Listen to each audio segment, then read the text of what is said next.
Hello, hello. Can you hear us? Hello, Yep. hello.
It's a bit. Can I put this a bit more silent? Is that a thing?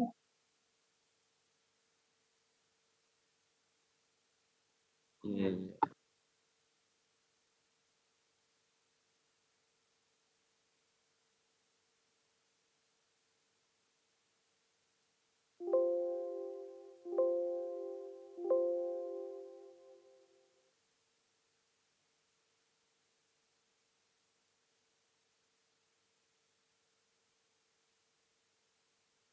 Hi.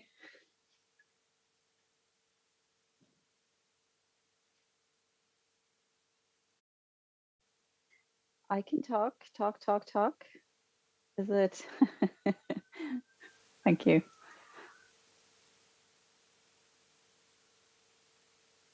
hmm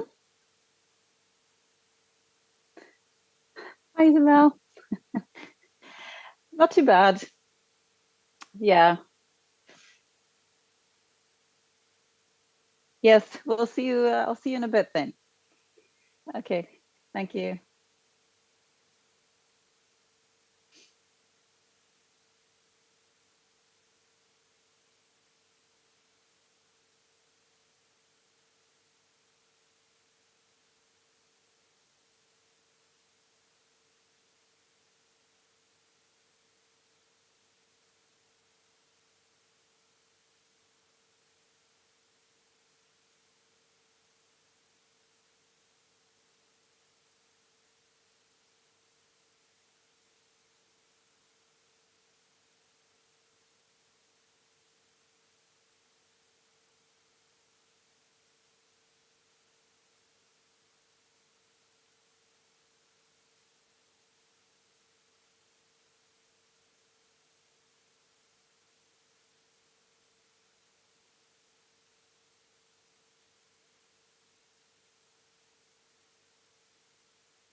Hey everybody, this is Isabel Campillo from Eurovisions.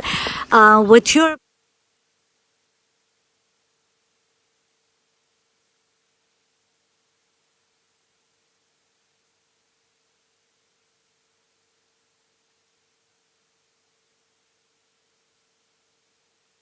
Hey everybody.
So we have figured out the issue. Good morning, very welcome. No, it was, no, anyway, for the people at home, thank you for being with us, and for the people here in the venue, welcome to the second conference day of the Eurovisions International Conference, the 7th edition.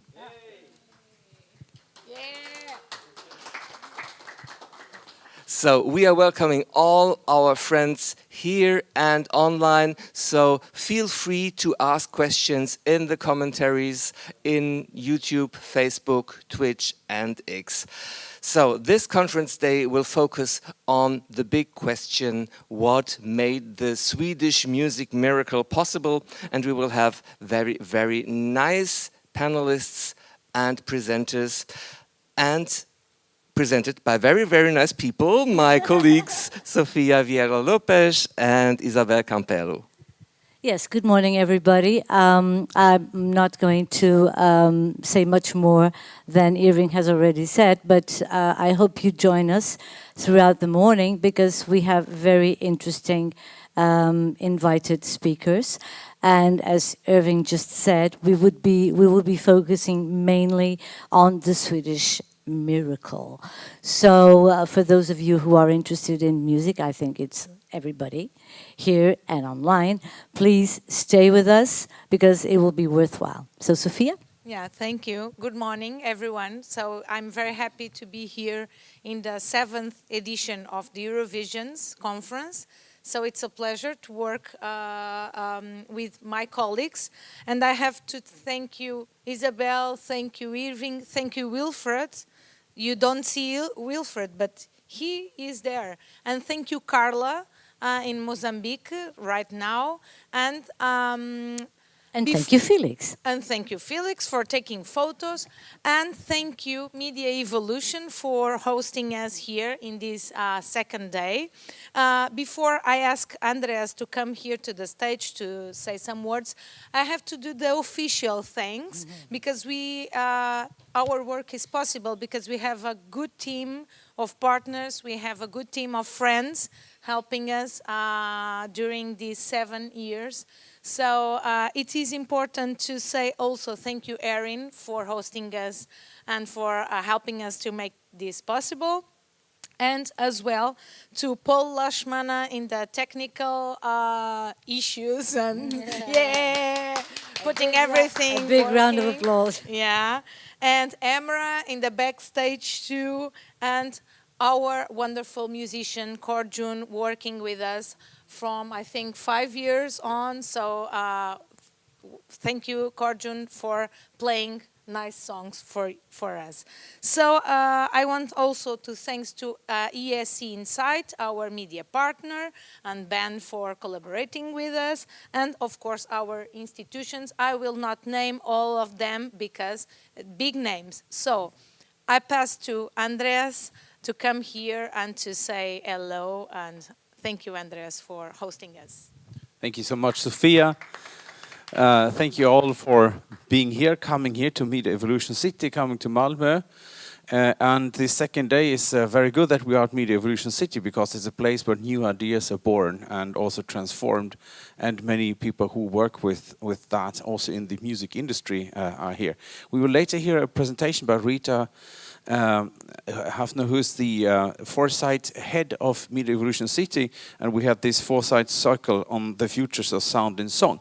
This is a book that Media Evolution City hands out for free for everyone who is here. You can also grab another copy for those who have not attended here today. She will talk more about it later. There are 3 scenarios for the futures of sound and song in this book, but also a commentary, and one of them by our dear colleague Nicholas, who was yesterday, a very sharp essay about music and power and participation. So thank you very much for being here, and without further ado, I think we should start our day. Thank you. Thank you. Thank you, Andreas. Thank you all. so much, Andreas. And you're totally right. We will start the day not with the future of sound, because this will finish our day. We will start our day with someone who was groundbreaking in his research, the first one who really did an in-depth analysis of how Eurovision works and of how the Swedish Melody Festival works. And he's a great inspiration. He was a great inspiration for my doctoral thesis, for me to become Dr. Eurovision. And I'm extremely proud to welcome here on this stage Alf Björnberg. Thank you. This is on, yes. Thanks very much for that kind presentation. I wrote my PhD thesis in 1987, and it dealt with the music in the Swedish selection program for Eurovision. And of course, these two are related, but in in Sweden, this preliminary contest, the selection contest, has sort of taken a life of its own. It's called Melodifestival and the Melody Festival. And to distinguish when it's necessary between these, I will use the two designations. What I will do here is to outline some historical conditions which have shaped the Swedish music industry and its relationship to public service media. You will notice that this is based on largely on rather old research. The bulk of my research in this context was done before my PhD thesis. I have written a few things about Melodifestivalen and Eurovision since then, but I haven't done that kind of thorough research into this. So, as concerns the present and the future, I will formulate my conclusions in terms of speculations or questions intended for the following panel discussion, and I look forward to hearing what it's really like today. Okay, so I start in the old times.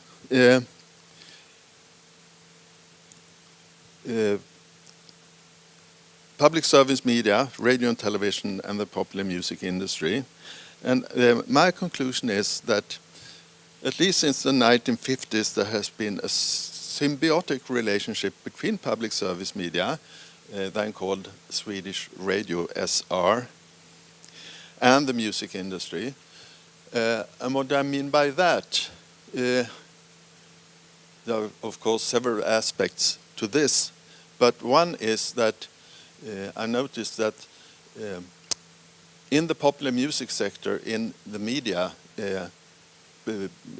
program producers, presenters, and so on were quite often recruited from the popular music business scene. In distinction, for example, to Norway and Denmark, the neighboring Scandinavian countries, where also in popular music, people working in the media tended to come from an academic background. In Sweden, they came quite often from the music business and from musicianship. A vital change in the Swedish mediascape occurred in 1961, and this is due to the competition from pirate radio. Now, pirate radio in the early 60s, it was a phenomenon. It was noticeable in several countries in northwestern Europe, Sweden, Denmark, Germany, Netherlands, UK.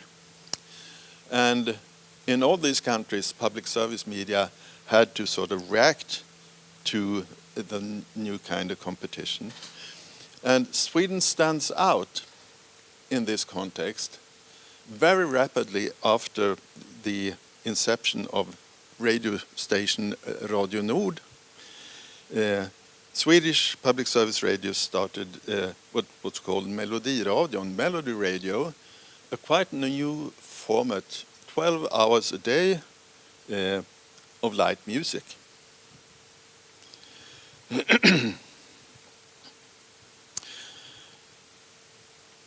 And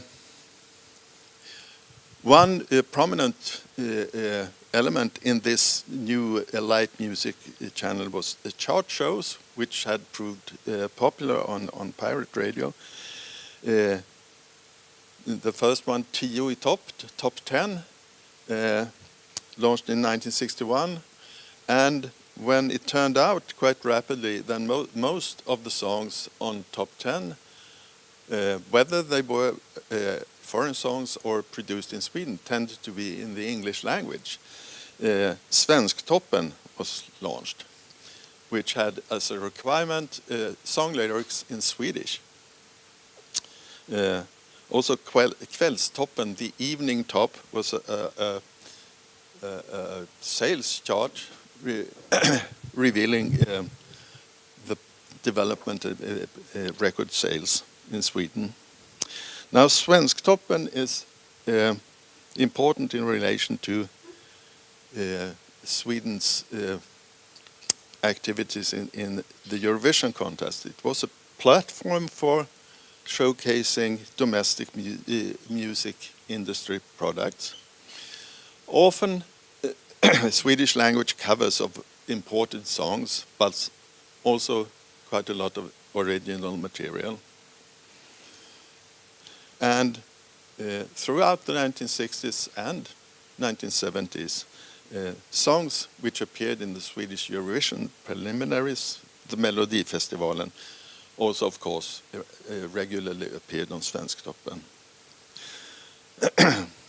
And a major actor in this context was Stickan Andersson, songwriter and publisher. He himself wrote Swedish lyrics for some 3,000 songs of foreign origin, but also he secured the sub-publishing rights for not only for Sweden but for Scandinavia.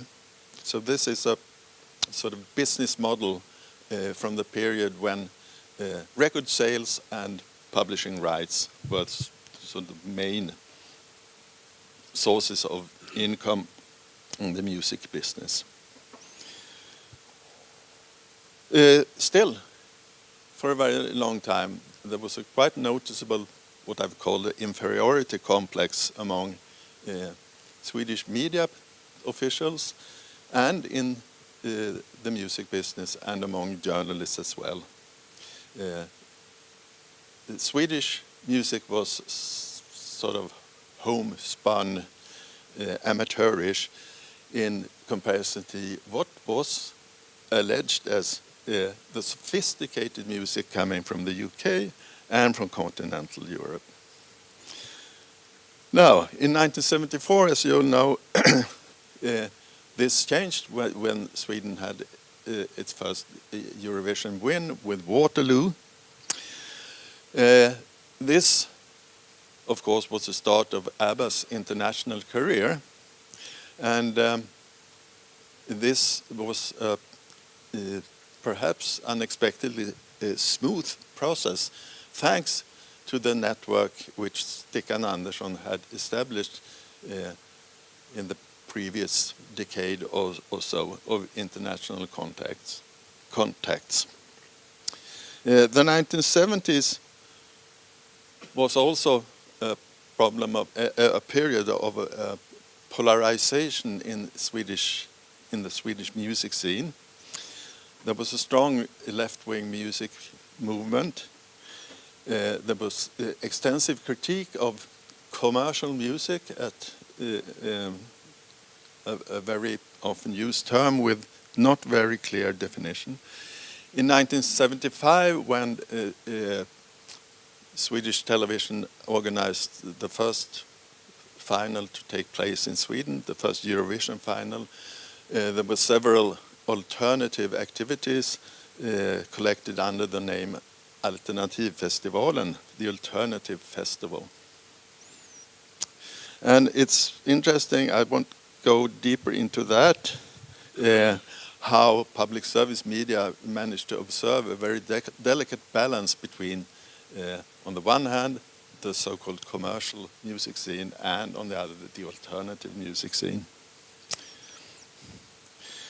In 1976, the year after, Sweden didn't participate in the Eurovision, and it was said, this is, we will abstain for good.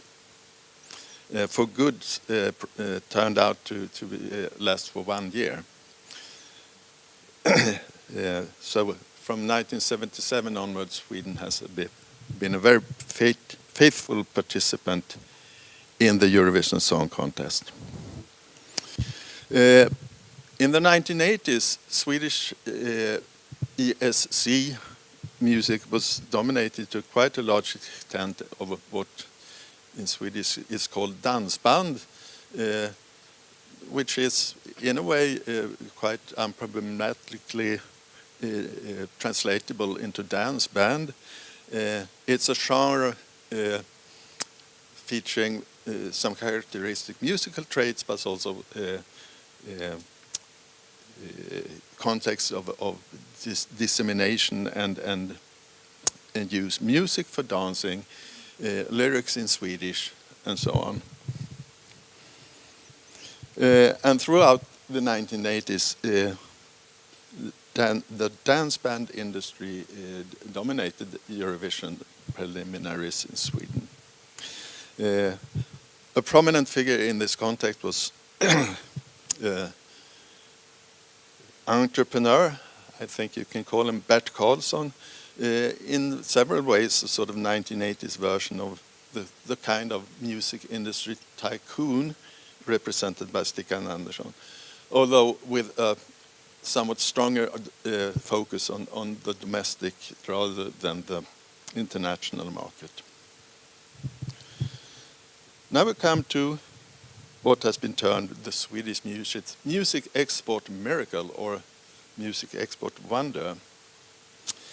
And this is in time concomitant with what happened in 1989, which is, as in European politics in general, it's also a sort of watershed moment in the context of the ESC.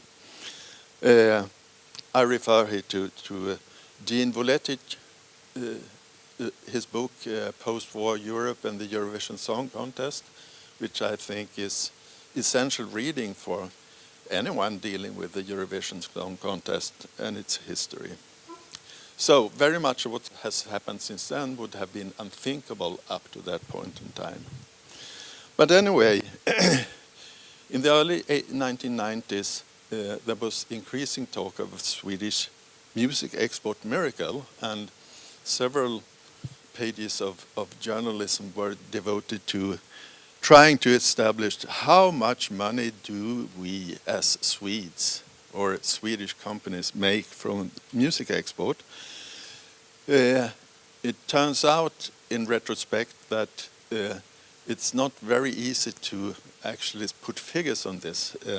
I refer here to Rasmus Fleischer's article from 2017 in the collection Made in Sweden, edited by Thomas Bossus and myself, where he points out the problems of putting exact figures of music export incomes. Anyway, one aspect of the music export miracle is a change in songwriting procedures from individual songwriters competing to songwriting as a collaborative process. Here it's useful, I think, to refer to John Seabrook's book The Song Machine, dealing quite extensively with some aspects of this development in Sweden. Not very much, though, in relation to the Eurovision Song Contest. So, this sort of, as it was called yesterday, song factory production process. My question is, to myself and to people, to researchers working on this now, what are the consequences for, in the context of Swedish Eurovision Song Contest material? There are very clear indications that the song factory model, the collaborative songwriting process, is gaining significance in this context. But I don't have much detail about that.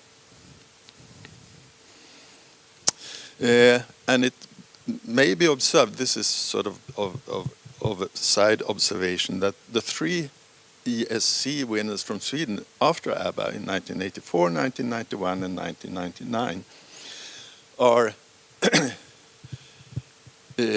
both musically and production-wise are sort of old school products in the dance band industry tradition. So here I ask myself and you, how come? I remember at all of these three occasions being somewhat surprised. Is this music popular in Europe? And if so, why?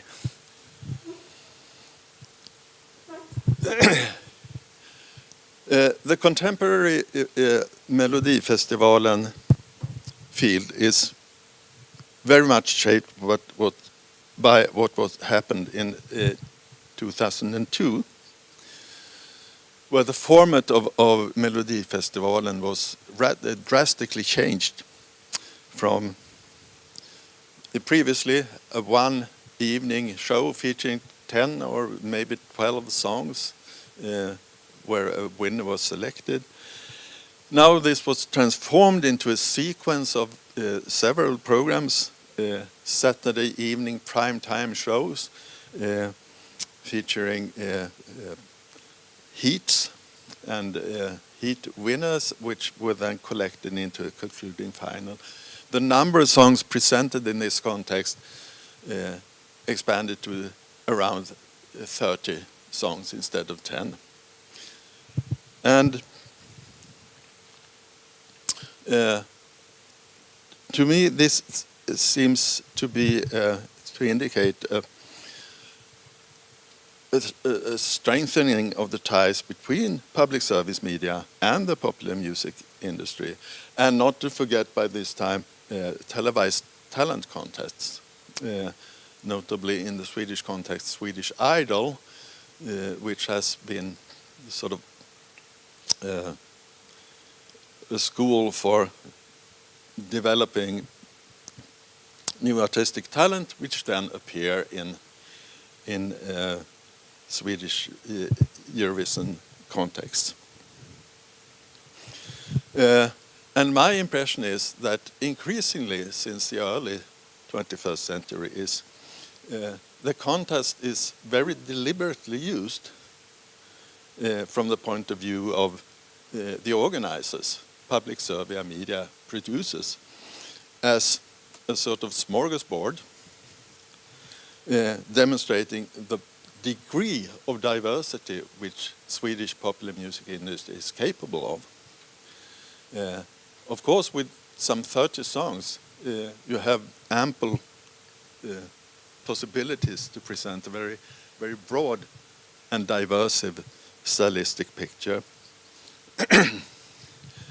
And I suspect, without having very much to substantiate this with, that this is a major motivation between this kind of stylistic diversity, rather than, to refer to what was discussed yesterday, rather than some sort of cultural anchorage among any or other subgroup of the audience.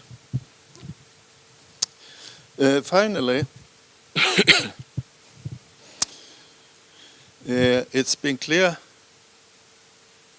also since the start of the 21st century that it seems that the music export, miracle or not, appears in Eurovision contexts as the export of musical and industrial know-how. Of course, songwriting, but also technical television production and stage technology. Voletic discusses this and claims that in recent years the contest organization has been dominated by the commercial ambitions and technological superiority of Europe's north, not least in, I would add, not least Sweden.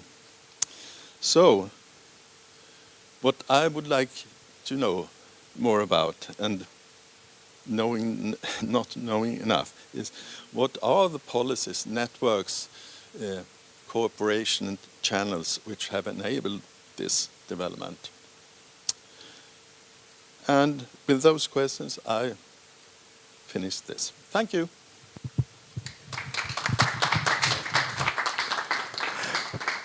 Thank you very much, Alf Björnberg, and we can open the question and answer session. And I'm asking for permission to ask the first question, because I'm very curious whether you could tell us if this symbiosis between Swedish television and the Swedish music industry is part of the Swedish television's policy to support national cultural industries. The shorter answer is I don't know. I would suspect that today it has to do with the changing evaluation of the expression commercial music. In the 1970s, as I hinted at, this was a very problematic concept. And most public organizations, not least the media, tried to distance themselves from what was considered commercial.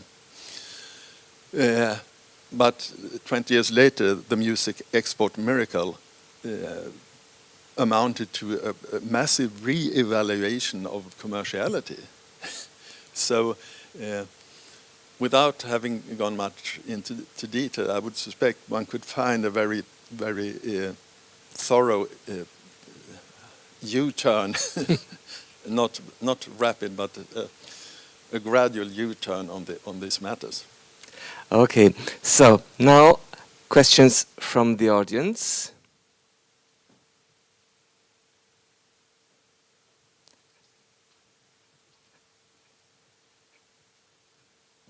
Please. Thank you, Alf, for your presentation. I think this is so interesting, and we will discuss this further a little later. But can you please elaborate a little about the radio development from the 50s going over to the 60s, and the more importance of the Svensktoppen and stuff like that for the development of the interest of Eurovision from your perspective? Yes, as I indicated, Melody Radio, was a very, very unexpected and very drastic change in programming policy. Up to that point in time,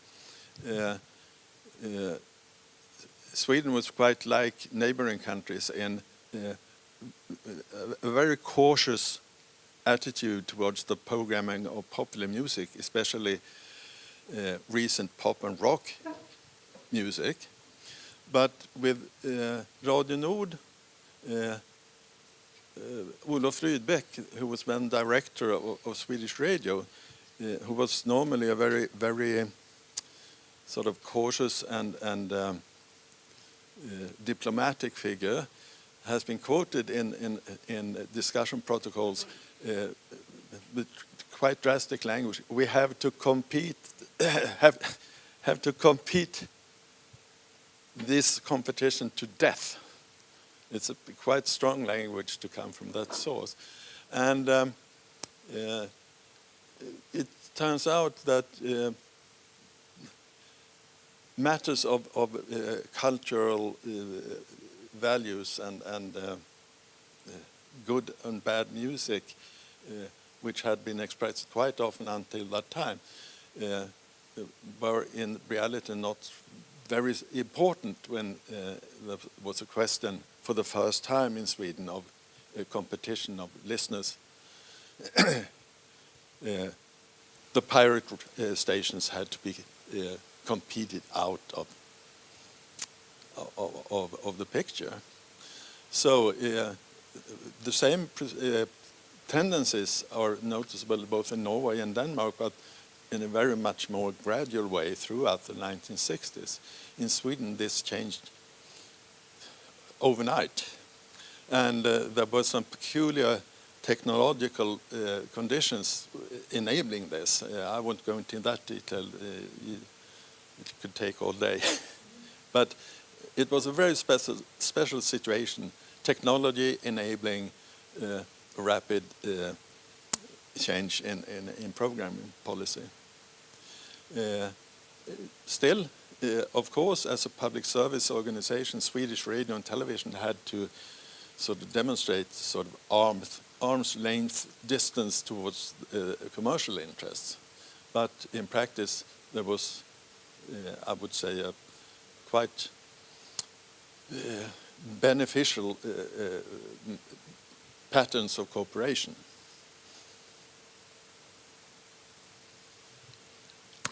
Any other questions from the audience? Yeah.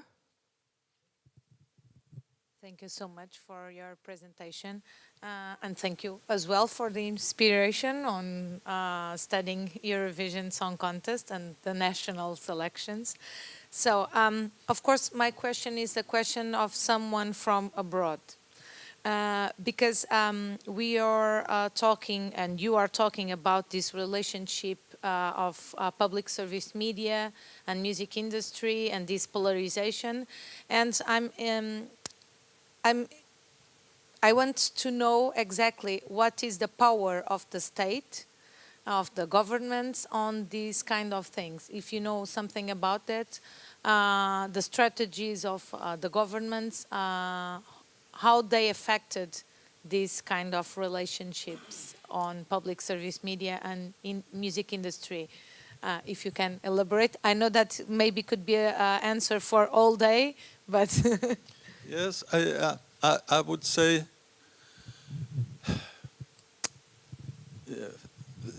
somewhat simplified answer that in Sweden the direct influence of the state on public service media is very limited. Public service media operate by multi-year, 4 or 5 year charters with the state and the parliament regulating the broad outlines of their activities, but the state has very little influence over day-to-day decisions concerning programming. And of course, in these days, this is a topic for increasing discussion. What is the point of public service media? How should the state, the government, try to influence it or not try to influence it? But I would say for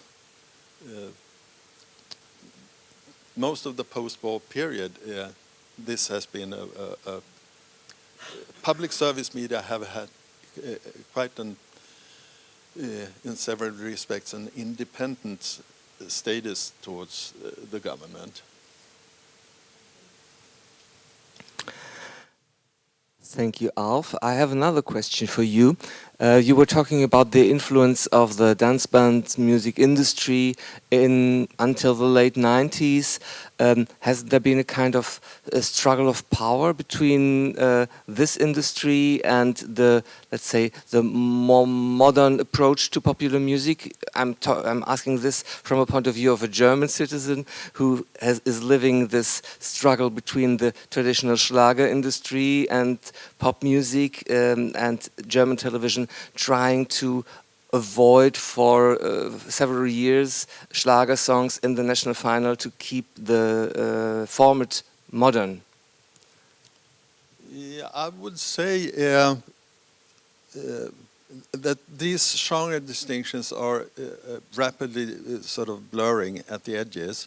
There are comments from the 1970s when a good Eurovision Schlager was opposed to Svensk Topp. And there's some speculation, of course, as to exactly what stylistical traits were referred to. But I would say from the 1990s onwards, mainstream popular music in Sweden has been diversified, and this distinction between dance band and Schlager and Svensk Topp, which perhaps once were valid, are not very valid anymore.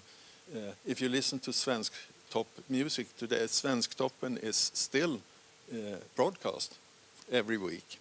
which is quite extraordinary.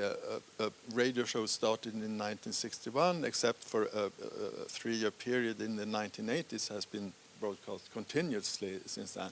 And I would say today it's difficult to separate in musical style terms what's done on Svensk Toppen and sort of Swedish mainstream pop in general.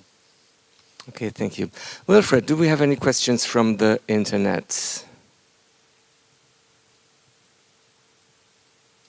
No, we don't actually.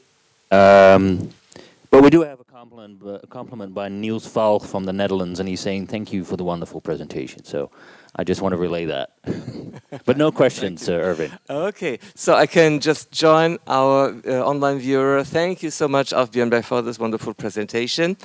And a big applause. And we will be back in a short moment for our first roundtable. Stay tuned. Hey everybody, this is Isabel Campillo from Eurovisions.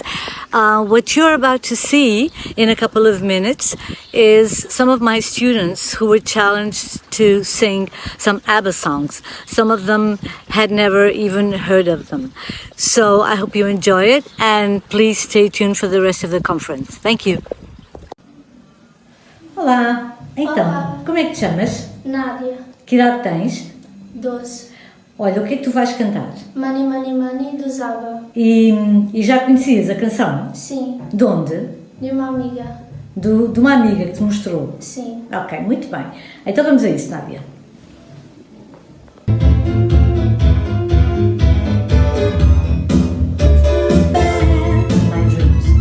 In my dreams, I have a plan. If I got me a wealthy man, I wouldn't have to work it all. I fool around and never bore.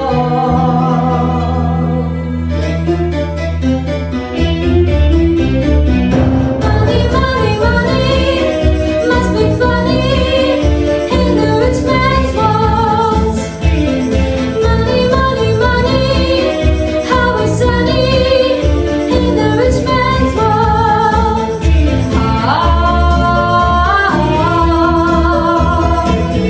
All the things I could do if I had a little money.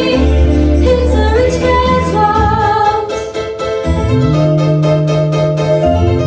It's a rich man's world. Então, como é que te chamas? Eu chamo Maria Beatriz. E quantos anos tens? Tenho 12 anos. E o que é que vais cantar na festa? Eu vou cantar o The Winner Takes It All dos ABBA. E já conhecias a canção? Não. Nunca tinhas ouvido? Não, eu conheci porque a minha professora me disse para cantar numa apresentação no final do ano.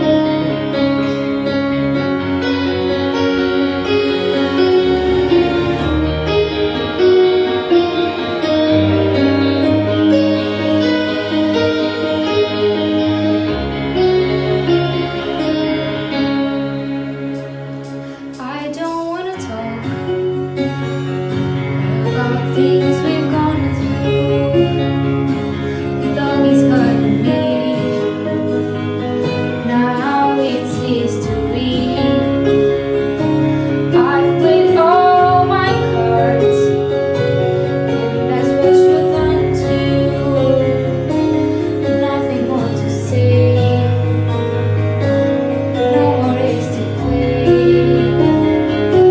The winner takes it all. Losers standing small beside the victory. That's our destiny.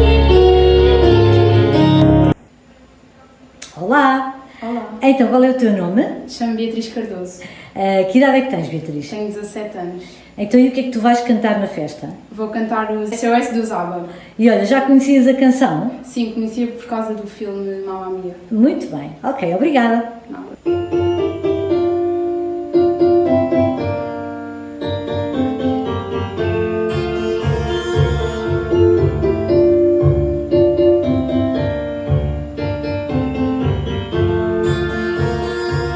Where are those happy days? They seem so hard to find.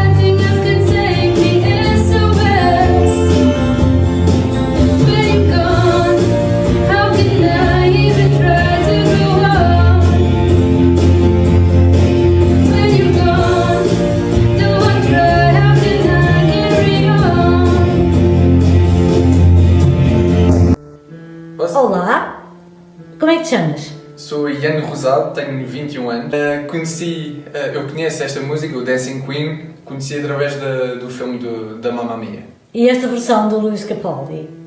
É muito boa. Então vamos ouvir um bocadinho.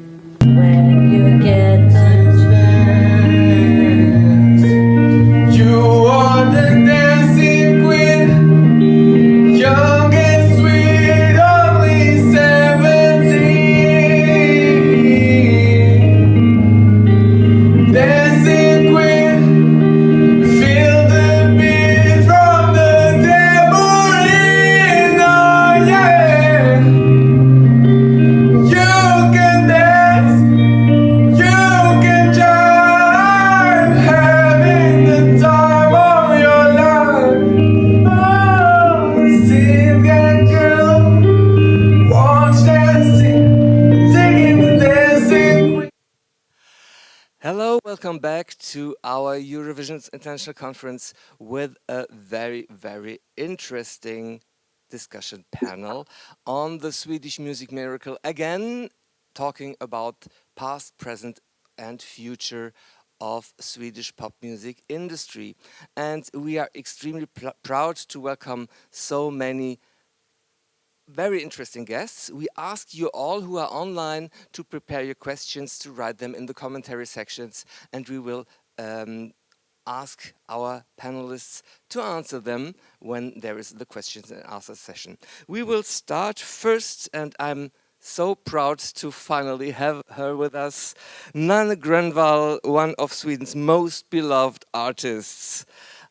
I think you know them, you know all. She took part for Sweden in the Eurovision Song Contest 1996. She participated in Melodifestivalen 10 times. She wrote some of the most iconic songs in this competition, but she's also owning her own record label, a publishing company, producing. She has her own foundation, the Nanne Network. So a very interesting guest, and I'm so happy that you're with us tonight, not tonight, this morning. Nanne, thank you. Thank you. It's so nice to be with you. So good morning to the ladies online, and it is my pleasure as well to present Ingrid Tolstad. Ingrid is someone I had the pleasure of meeting some years ago, actually in Norway, as well as Jan Olof here.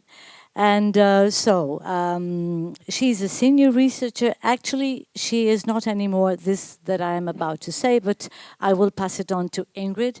But she works in Oslo Metropolitan University. She's also a social anthropologist and musicologist, and she has done ethnographic work into Swedish-Russian pop musical collaborations, collaborative songwriting, quality assessment and creative processes, and the digitalization of pop musical production. But Ingrid, do you want to update us about your work condition at this point, please? Yes, I'm still at the Oslo Metropolitan University. I've just changed from a contract research institute into sort of a regular associate professor position at the Oslo Business School at the Oslo Metropolitan University. So congratulations. A bit more teaching. Yeah, and our third guest in this panel is Jan Olof Gulle. He's professor of music production at the Royal College of Music in Stockholm. He's a visiting professor at Linnaeus University.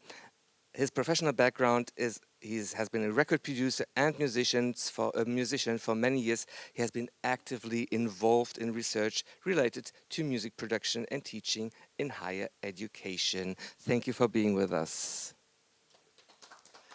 And I think I'd like to start with you, because you have been researching so much on the theoretical framework of the success of Sweden in the music industry. Is there, or has there been any master plan behind that? People said, no, well, we are in a small country, now we want to go and conquer the world? Well, that's a good question. I don't think there's a master plan. exact one that started 2,000 years back or so that influenced Sweden very much. Now, not in music production, but Sweden's been very successful, no doubt about that, in music production over the years and songwriting. But also in writing, for example, many novelists have made it big on internationally. So there is not the only media thing where Sweden's been successful. I think there are many explanations to that, but I wouldn't say there's a master plan. But there are a few individuals that we have identified who, and I've mentioned two of them earlier, Bert Karlsson and Stickan Andersson. There's two, and there are more important persons who've been what we in the research project I'm working, we call them icebreakers, people who go a bit before everyone else doing stuff that's, for example, like Bert Karlsson, who started with nothing really, no really insights in the music industry, and after a couple of years had a third of the Swedish music sales in records. That was back in the 80s. That's a good example. Stickan Andersson is a very good example, which is a similar history. Like Alf mentioned, wrote the lyrics for thousands of songs and had the copyright for many other songs. And some of those have found business models that works. If you take Stickan Andersson, for example, of the songs he wrote, those 1,000 songs were not hits. Many of them were on the B-side, on singles. But please remember that the copyright income for a sale, when you bought a single at the time, was the same for the B-side as for the hit on the A-side. So that's a very good, clever business model. You can see others developing business models, Swedes that develop business models that work. One is Ingvar Kamprad, IKEA. Most of you probably, many people have furniture from IKEA. Spotify is another example. I can go on like this. So music, I would say, as some scholars, one of them is Erik Weisbard, American scholar, he says it's a part of how Swedes work in different industries. And we can see there are some car companies, there are bearings from SKF and stuff like that, where Sweden has been successful. So I said the Swedish thing is not just, there's not a master plan of the Swedish industry. No, I would say no. Thank you so much. I kindly ask for a second microphone so that we can have the discussion a little bit and not so much interrupted by the back and forth. So we have someone here with us who has had a career in the Swedish music industry for more than 4 decades. You had hits in the 80s, in the 90s, in the 2010s, and in the 2020s. Nanne, how did you live this experience of the Swedish music maker? Was it in the 80s already your aim to have an international career outside of Sweden? Are you talking to Yes? You're talking to me, yes? Yes, I do.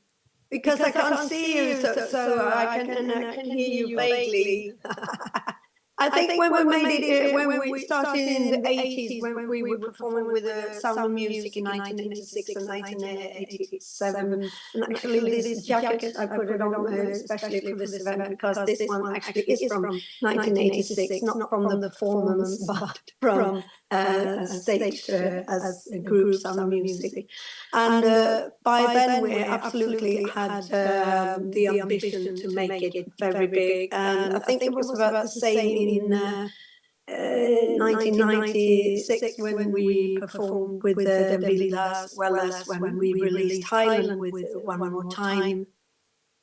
But after that, since we had kids at home, and I felt that the ambition was more just to be able to keep on working with music. And that's also why I started only performing songs in Swedish in Melodifestivalen. Since I, after that, decided that I felt so satisfied with just being able to work with it in Sweden, and has done ever since. And every now and then I go to do some Eurovision or performances abroad, but my focus is on Sweden. And that's also However, why you have been taken part in the UK national final. What was the momentum at that point? Was this a point where you said, "Now I want to try the Anglo-Saxon market"? I just loved the song, so I felt it was an adventure, and it was really great fun to do that. I love the song "Man," and it was just to be in the top of the Pops studio, that I have been watching as a kid. And suddenly to be there, only that was, but it was also, I mean, England has always been a part of my heart. I went there quite early for language courses as a teenager, and so I felt, okay, this country really is a country that I would have loved to represent if I had won with the song. So, but I didn't. As I said, in the end of the 1990s, I felt that all through the time with Highland, and we were touring around in Europe for several years. One day we were in France, the next we were in Belgium, 2 days at home, and then down to Spain. And you really have to have the hunger for making it big abroad, for feeling that you can cope with it, because, and since we had kids at home, and we wanted to be at home with them much more, so it felt like a very natural decision to focus on Sweden. And I'm so happy it's been working so fine ever since. It's still fully booked and working lots and lots here in Sweden. So my ambition is now, I'm 61 years old, so I feel I've really experienced so much, and I think that traveling in Sweden is the best. But at the same time, I'm going down to Spain in November to do 2 performances, but it's not every now and then. But no, I am not going to head for try to do a big success outside the border. But but I want to keep writing music. But we're writing with One More Time, and we're going to release that, and there will probably be some songs in English, and that is for more than 20 years. Yeah, thank you so much. We have the first question from the online audience, Wilfred. Yep. The question is actually, how close does Melodifestivalen represent the Swedish music taste, and what genres are currently left out, sadly? That's a question to the panel. I think Nana wanted to... Yeah, go ahead. Okay. Was it for me? Yes? For the panel, but go ahead. Okay. I think today in Melodifestivalen we have a big wide we have almost all genres, and I think that's their goal and what they're having. And since there are more than only one Melodifestivalen, it's knocking on my door. Someone else has to talk. I have to leave just a little short while. Sorry. Okay, so, and now for something completely different, as Monty Python would say, or probably not. So Ingrid, that's on you now. So from your ethnographic work for your PhD on the Swedish company Snowflake and the Russian music industry, I mean, I know what it is because I read your thesis, and in fact it was a great inspiration for my own thesis about the recording studios in Lisbon, Portugal. But can you tell us a little bit about how that started as a context? I mean, not going too deep, because then I have a question to ask you about this. Okay, so that's, I think I'm hearing you. It's just a little bit difficult to hear what you're saying. Would you like me to repeat? I'll just, are you asking me how I came to do the ethnographic work that I did? Exactly. About Snowflake and the Russian music industry. Yeah. So I was an aspiring pop artist for a time in Norway, and we were signed to a Norwegian production company, and we were sent to Stockholm to work with a Swedish, well, several songwriters and producers, but one producer in particular, we hit it off really well with. So we kept going there, and he was married to a former Russian pop artist who'd kind of quit her career to come and live with him in Stockholm. But what happened when she came there was that people in Russia who were in her network of the Russian music industry became really intrigued by this her alliance with the Swedish producer. And he'd been one of the, involved in stuff with Ace of Base and some of these big Swedish names. So they started to ask if she could mediate contact. And since I was working with them at the time, I was kind of in the middle of them building up some kind of mediating company, really, specializing in mediating between the Russian and the Swedish industries. And I was lucky enough to get money to do that.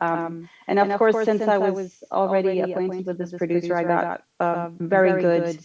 I was invited into a lot of different studios with big producers and songwriters. And I think there was this, in terms, for instance, in terms of Eurovision, and there was this whole moment with the digitalization of the music industries where for a lot of the Swedish music professionals who'd been earning really, really good money in the international music industry as well, they saw really like a really downturn in income from copyright, because that's the kind of the copyright remuneration system. And so since the Russian industry was working differently, I mean, they didn't really have a functioning copyright remuneration system. They didn't really have to wait for the remuneration to come back when they worked with Russia, but they could actually work for cash payments. So there was like a new business model, really, that emerged in that setting. So a lot of the things that I write about is precisely how when these two industries meet in the studio, they come with different preferences and different structural conditions. It actually influences what they do together, which was I'm sorry to interrupt you, because my next question, related to what you are telling us, is whether you think that there was a mutual influence between the way that the Russian music operated and the Swedish. Can you repeat the question, please? Whether you think that there has been a mutual influence between the Russian music industry, or the way they operated, which is what you were just saying, and the Swedish industry. How if there's a mutual influence. Well, I think at that time, I mean, there was still quite early after the fall of the communist regime, where they had a monopoly, and there was sort of this vibe about the West and going to the West, and that was kind of where the cool music was, and Sweden had a really big star. So in that sense. But I also think that since that was also a moment where there were all these insecurities in the sort of Western industries about how to generate income, there was this new market. So the way that things worked in Russia was perhaps much more similar, for instance, to what we know as the 360 deal, where producers were not really necessarily music producers, but there were more like a management capacity that were taking care of all kinds of aspects of artists' careers, and where the main source of income was really from concert gigs.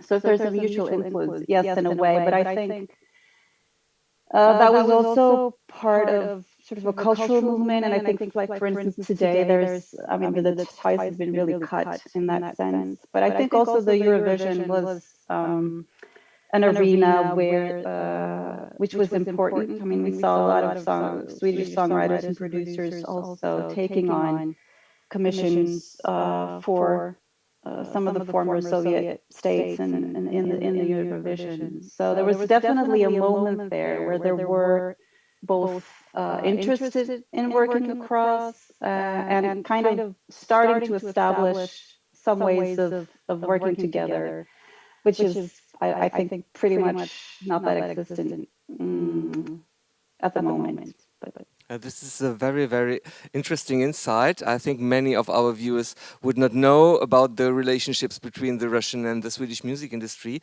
but this raises a question about international networks. And we just heard that Stikan Andersson was the first one to build these networks. However, we have the impression with the Swedish music miracle that it's a kind of Swedish invasion of the music markets, like we had the British invasion in the US. How important are international networks and cooperation for the Swedish music industry, Jan Olof? Very important. It's not. It's on. Sorry. It's here. Here. Now we're talking. Yeah. Well, it's very important. The international stuff is very important, of course, and the domestic market is also very important. I would say that the Russian influence in Sweden is as close to zero as it can be, but the American is very, very big if you compare that. And of course the British, if you go back, the German influence was very big until the 40s. Then something happened that closed that, more or less. But still in the 50s, German influence was very big in Sweden. So, but the international influence is important. And starting off with, if we go back 50 years, we all know that ABBA won the Eurovision, and they did quite well in other countries outside Sweden, not at least in Britain. At the same date as they won, the same week, a Swedish song, Hooked on a Feeling with Björn Skifs, was #1 on the American Billboard. And then that opened more or less some doors, not in America, but for a lot of Swedes opened their eyes and said, if he can do it, if they can do it, we can do it as well. So it was one going first, and many others have followed. And if we go back maybe 30 years or so, there's a guy called Dennis Pop who was not so much into Eurovision, but very much into doing great pop music. Starting as a DJ, doing remixes. He started a team. You may have heard of Cheiron, a group of producers. One of them is Martin Sandberg, Max Martin. You may have heard of him. He's now the most successful producer ever on the American Billboard. Why is he successful, and many of his colleagues? Maybe because they are from Sweden. They've learned from, as kids, to work together in eye level, as we say, not top down. So they work with other people, respecting them for who they are, and producing the music, doing the music as good as they can. Not the American top-down system that we have seen over the years. And if we go back to the days when Alf talked about, before Svensktoppen and before, in the 60s, there were American companies in Sweden, some British companies, record companies. The Swedish domestic companies were not that strong. When I worked in the music, started working in the music industry in the 80s, that was still the case. We had some strong American companies, and their job was to promote American music in Sweden. I worked with a Swedish band who was #1 on the charts when an American band at the same label were on #2. That was a problem. When they came by the name of Toto, was the orchestra I'm talking about, they said, "You fucking idiots! You should be #2. We should be #1 because we're Americans." That's how it was. And of course, that's how that's how international work sometimes goes.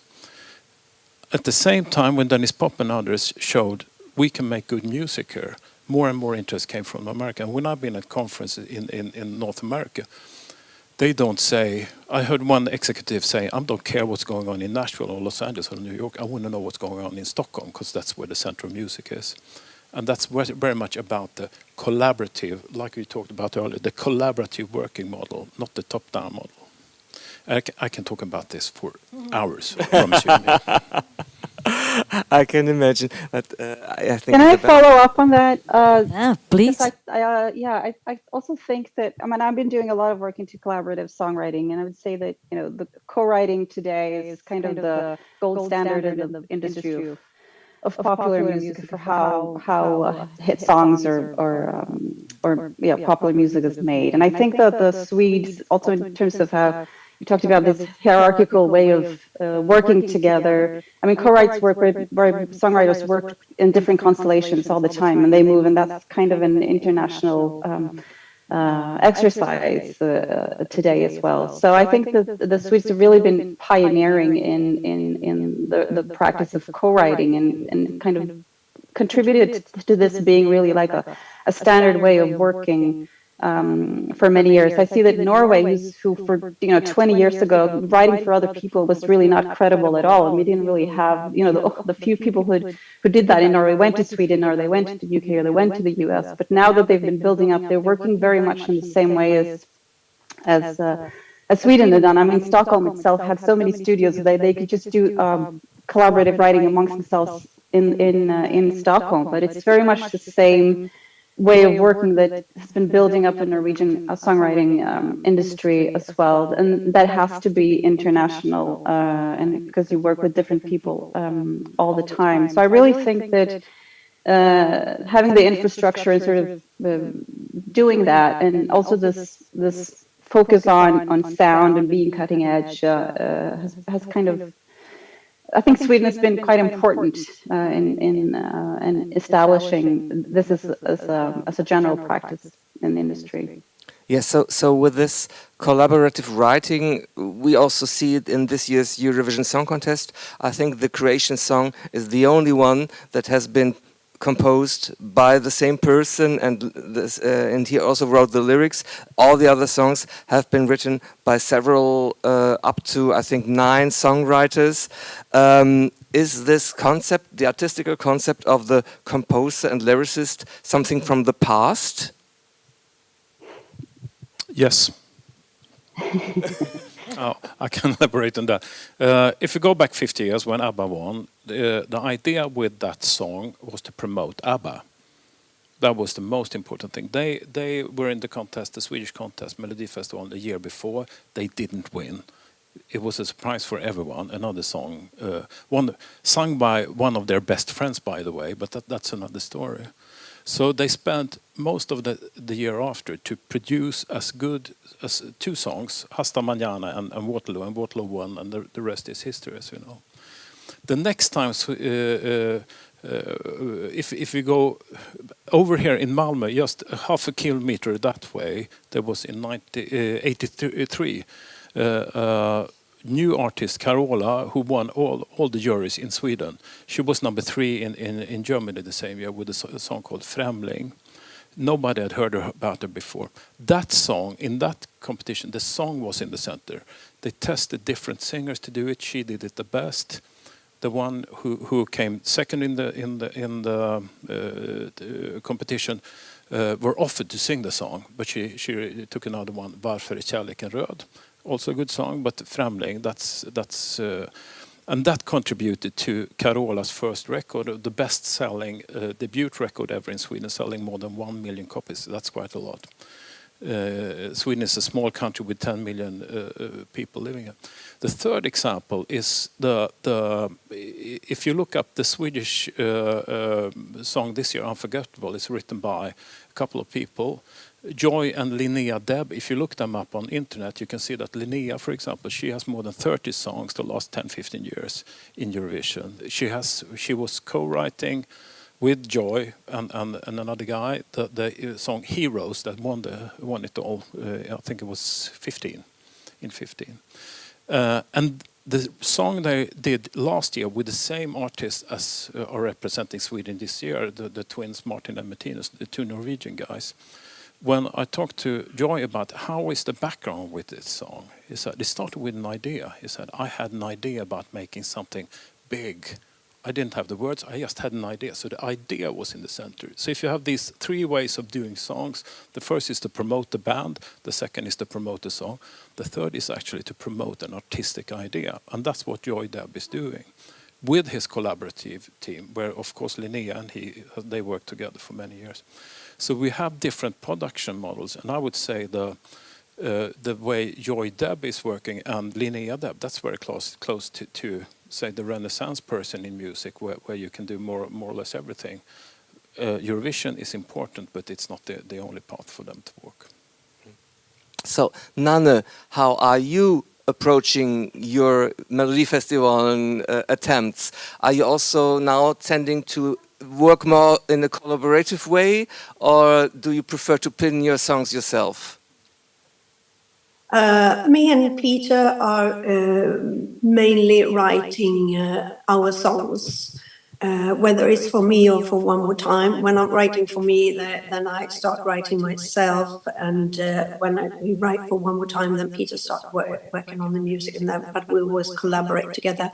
I've attended a few songwriting camps, and I realized that call me old-fashioned, as Dame Edna said, but it doesn't really work for me, because I get quite stressed, since it's always that you get together with some people, you write one song for one day, and then you switch to a new team and a new song the next day, and I go like, whoa! To me, it's like a handcraft, and because I need time to do. Of course, afterwards, everyone, they start working on the songs properly, but I feel like, okay, today we really have to make it. Okay, who are we going to write to? We're going to write for this artist. Okay. And I get stressed to know, because if I want to write, sometimes the song can turn up very quickly, and sometimes it can take weeks, take months. So, and I'm so used to working that way, and I'm so impressed by Linnea Deb and all of those, like I've been working with Linnea Deb, and she's absolutely fantastic, because she gets new ideas very quickly, and she always gets good ideas. Because they are another generation of how to write, but I've tried a few and realized it's not my cup of tea. But I like writing together with others, but I need the time and to just do one song, and then the next another, and then the next another. Because you have to work efficiently when you are at those songwriting camps, and so nowadays I turn down requests for that. But if I get requests to co-write, and we say, okay, we see if we get something together today, or we meet up in a couple of days again, and that's how I love to work. And but I'm really impressed, because the songwriting camps have actually, the people who are working with it, they are so professional to work that way, and to really create art for the artists that they are. But we need, both me and Peter, we need the time. Peter has tried a songwriting camp once as well, and he felt also going like, no, we're going to write you, no. But I think they are brilliant who are doing that. They are fantastic. I wish I could have worked that way, but I can't. I like to add on that there are more songwriting camps, that there are good songs written in those songwriting camps. I guess what you are saying is more if you got good partners to write with, stick with them. And that works. And I think that is very important, because in Sweden we have a population of 10 million people. Around 1% of them are members of the Swedish copyright organization STIM, for songwriters and lyricists. That's almost as many as there were members of Stasi in Eastern Germany back in the days. So you see, and that is kind of interesting. Very few of them make money out of this. Very, very few make success. There are about 500 Swedish artists who had more than 100 million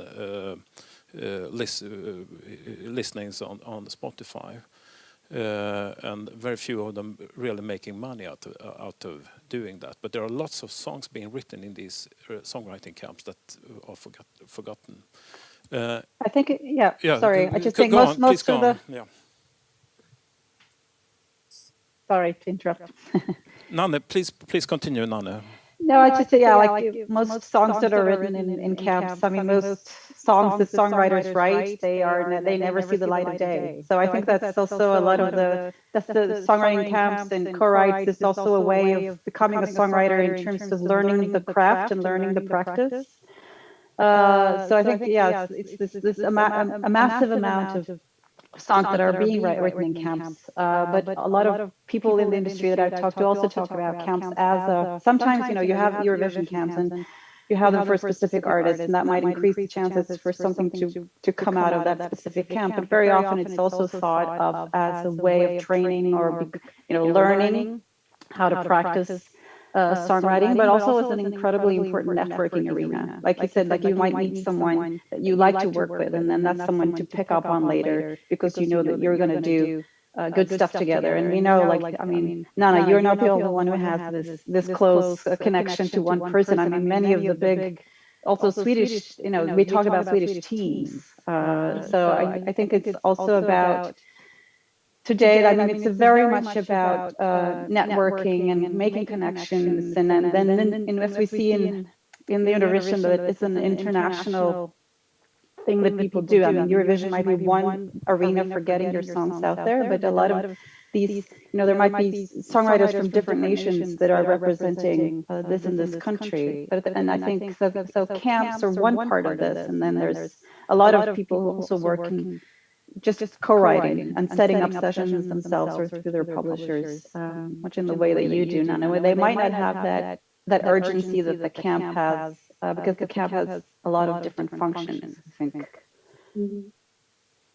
Yes, and I believe if we look 1 or 2 years ahead with the AI apps coming now on songwriting, you will probably have apps doing just as good music as is produced at many of these camps.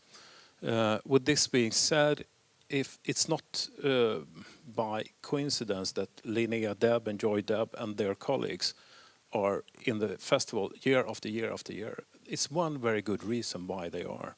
It's because they're very good. Same with Max Martin, because he's very good, that's why. And why you are an artist, Nana, after all these years, that's because it's good. You're good. You're doing good stuff. That's the only explanation, because there's somebody who's willing to pay a ticket to go to one of your concerts, and so on and so on. That's that's actually how it works. And if we do an analysis of all these songwriters, we can see that some names are more or less chunked together. These are these strong teams. But also that, for example, if you take the song Främling that was written by Lasse Holm, Monica Forsberg got the credits for the lyrics. He did most of the lyrics, but she made good lyrics out of his bad lyrics. So there are different ways of doing co-writes, really. Sometimes the co-writer is somebody who's changing the arrangement in a way that the song really works. I have many examples of this. So it's not always that you start with in the morning without anything, but more than, like Nanne said, that you have an idea, we should write for this writer. That doesn't make good songs that often. In most cases, I would say, if you have really strong songs that are winners, for example, in Eurovision, it starts with an idea like the one I talked about with Joy Deb. Can I please tell one more important thing? How the co-write, because the two guys, Martin and Matthias, they are co-writers on that song. They did not have the idea. It was Joy Deb who had the idea. He and Linnea, they made a demo with lyrics, fake lyrics, and he said, "Motion, ocean." You can't really hear the lyrics. I'll listen to the demo. Then the song was originally, he had another artist in mind, but the twins came to the studio and listened to the song. There he did one very clever thing, watch and learn. He played the song without any vocals. They were singing the local vocals live in the studio when the guys heard it, out loud as hell. So they started singing with it. And that's like when you go to and buy a car, the car salesman, he asks you, what color do you like of your cars? And stuff like that. He doesn't ask you, do you want this song or do you not want this song? No, sorry, we don't have any red cars, but you can look in the catalog here. And then by the end of the day, you bought the car. he made them contribute to the song with lyrics and melody lines. So they are copyright holders of the song. And this year's song, they are also included in the songwriting team. So that's how collaboration works. It's not that you meet in the morning and you have no idea. It's often that one brings in the good idea when it's a good co-write. Okay, so I would like to ask a question to the panel, but starting with Ingrid, for instance. I'm curious to know whether the Eurovision Song Festival is still nurturing the music recording industry. Now, what do I mean by this? Comparing to what was, I don't know, 20 years ago, there was a lot of work in recording studios when it came to the national selections and then the Eurovision. At this point, at least in Portugal, what happens is that the Portuguese network channel, the national channel RTP, attributes a sum of money to each of the songs that are selected, and then each contestant produces its own song, maybe at home, maybe in a recording studio, a small, we don't know. They just present the final work. Whereas where I was actively working in the recording industry, we occupied the studios that were available in Lisbon, and mostly the bigger ones. So my question relates really to the effect that nowadays music production has in the music recording industry. Well, in Sweden, in Norway, I'm curious. So, would you like to answer first, Ingrid? I'm going to need the question again. I'm sorry. The sound is a little muffled. Did you understand part of it? It has to do with the music, Yeah, music production and the industry. I'll summarize it. Do you understand me like this? Yeah. Okay. So, how is the Eurovision Song Contest nurturing the recording industry in terms of occupation of studios? And I was comparing to what happens in Portugal. In Portugal, the national channel attributes a sum of money to each contestant, and they only present the final work. So we don't know whether they go to a small studio, a large studio, or they record it at home. And whereas where I was, when I was working, we occupied the largest studios that there were available in Lisbon. So I'm curious to know the effect of the Eurovision at this point in the recording industry, specifically, studios. Right. I'm not sure it has that big of an effect immediately. I think the national broadcaster in Norway plays a really big part in the selection and the production and of songs. I think it's you know, for the people doing camps, we have a lot of Eurovision camps who are, you know, aimed towards that. But when it comes to recording and these things, I think a lot of people, I mean, they would do it in the studio of the producer or the producer songwriter who is involved, probably, or with the national broadcasters. So of course there's this huge, they've been downplaying the live show a little bit nationally in Norway the later years, but I think that's maybe where it's more present as a, you know, a place of work or offering opportunities. But I think it's really, really tied into the national broadcaster still in Norway. Jan-Olof, do you have any? Well, when it comes to studios and stuff like that, I assume, Nanna, that you're working in your own studio with producing your music. It's different, and I don't think really it doesn't matter if you're recording in a big studio or in a home studio, actually, because you have so many possibilities and it also depends on how you want to produce it. If it's real drums, someone playing drums, or if you're having this drum machine in the computer, that then you can create most things in a very, you could even create it in a wardrobe. You know what I mean? So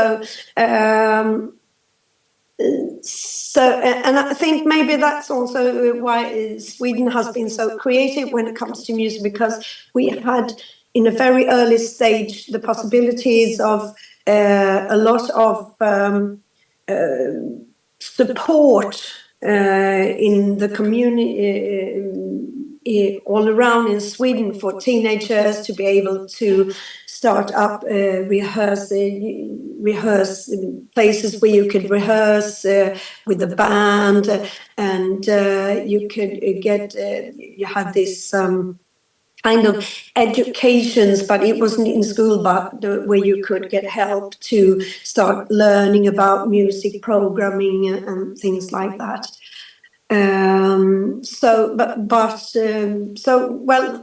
I think you can record it just whenever, depending on what you are looking for. But I don't know if that gives you an answer to it, because I couldn't really hear the questions, so because it's very far away. Yeah, put up the maximum volume. but I think you give part of the answer. But the big question is, how important is Melodiefestivalen for you as a music producer? How much of your income does it produce in 1 year? When I see that in past years, 20% or more of the year-end charts, of the top 20 of the year-end charts, were made up only by Melodiefestivalen songs. Is this a piece of cake that you as a producer absolutely wants to take? Of course, it has a big effect on the Swedish music life since Melodifestivalen has become so big, and it goes on for 6 weeks, and so all spring the charts are ruled by those, and that has made it much harder for other artists to release and try to enter the charts, because it's so focused on the Melodifestivalen. And therefore, I'm very happy that I didn't start now as an artist, that I have almost 40 years as an artist. That makes me, I'm not dependent anymore like we were in the 80s or in the 90s to make new hits. Today I feel very humble about having such fully scheduled year after year now, and I'm not depending on whether I want to release any music at all, or if and that's a very as I said, I feel very humble about it, because I can feel for all of the new artists who maybe attend Melodifestivalen once, but then if you're not there again, it can be quite hard to make new hits. And therefore also in the Swedish music, when it comes to releasing music in Sweden, most artists focus on releasing in the autumn, so that's when everyone else goes like, okay, let's release now, August, September, October, November, December, and then goes, okay, now it's Melodifestivalen. So it has changed the possibility, but I mean, that's life, and that's how it is with most things. When internet came, and it changed different things also, so it just, that's how life is. And as I said, I feel very humble and lucky to have been able to participate so many times, because without Melodifestivalen I would not have been where I am today as an artist. I do have here in front of me the stream account for the top 2,000 Swedish artists. And you can say in the top, Avicii in the top, Sara Larsson, Tove Lo, ABBA, Lasse, and so on. For the Melody Festival, you find some of those who don't make it among the 2,000 most streamed. So that's a fact. Then that means that they make quite a low income from comparative to record sales. That's really low. Radio play can be a bit more, but in streaming, very low probably. On the other hand, you can find some artists who've been on, like now they've been on year after year after year. You can find them on this list. So the income for the industry is diverse. For some, very high. For most, very low. So we have 5 minutes left, and I think we have lots of questions in the public. Sophia, may you just take over the microphone so that people can address our panelists.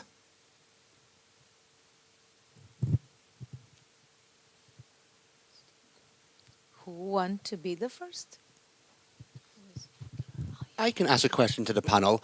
One of the aspects that you discussed briefly was about how it's more and more common now for collaborative songwriting.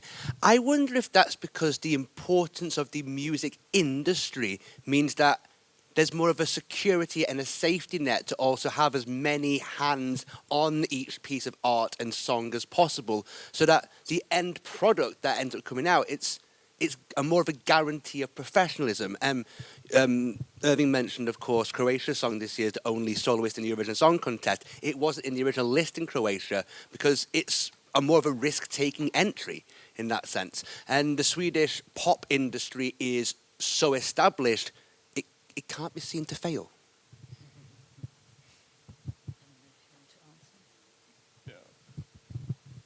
Yes and no. You got a point there. So if in the classical music you don't hear about the symphony made by Mozart and Haydn, that didn't happen back in the days. But in operettas and musicals, not at least in musicals, there are collaborations. It's not only in Sweden we see collaborations. And in folk music you have versions of different songs popping up that sounds kind of similar. So I think this takes some time to discuss really, but very much about the collaboration is about how copyright is measured, how you get paid for your work. For example, if you mix a song, Mikael Ilbert, for example, one Swedish good mixer who works in Berlin, if I hire him to mix a song, I pay him by day. That's how it works. Unless I say, you will also have a copyright on the song. Maybe that makes him put some more effort to it. Now he is very, very good. He's one of the best in the world. So if he accepts the job, he will do a good job anyway. But that explains quite a lot how copyright works really.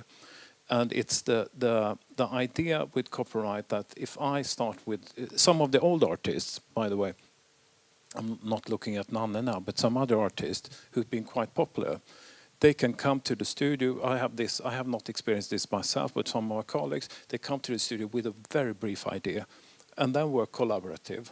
And by the end of the day, thank you very much for helping me with the songs. I will consider to give you some copyrights. They got none. They got paid by day. The next day, the group will not cooperate as well. So the idea with sharing copyrights is there's one team, I won't mention the names, but it's very interesting, where they're a group of 4 guys. When one of them is out of work that day because he's home with sick children, he still got the copyright because he was supposed to be there. And that is a way of making sure that everyone brings the best to the table every time. So yes, I would say it's a bit of making sure that everybody contributes in the very best, and that's a way of sharing copyright. One other thing that I think Nanne mentioned, that the idea of starting in the morning, doing one song and doing next one, that is seldom a success story. If you take Martin Sandberg, Max Martin, I interviewed him some time ago, and we talked quite long, and he said he can't work with more than one song at a time. So he starts one song and he finished working with it. He doesn't do anything else. And those who do that often succeed quite well. Those who jump around between different songs all the time don't know really where to put their effort. This is the same with many authors. For example, one Swedish author, Jan Guillou, who's a very successful Swedish writer, he's doing exactly the same. When he works on a book, he works with nothing else at the time. I know many academics who works with 15 articles in the same time, and they never finish one of them. So that's Yeah, they never finish one. Unfortunately, we have to finish this wonderful and interesting session. Thank you all for being with us. Thank you, Ingrid. Thank you, Nanne. Thank you. Thank you, Jan Olaf. And we will be back after a coffee break in 15 minutes. Stay tuned. And in the meantime, you will listen to the wonderful recap of our pianist Korjun.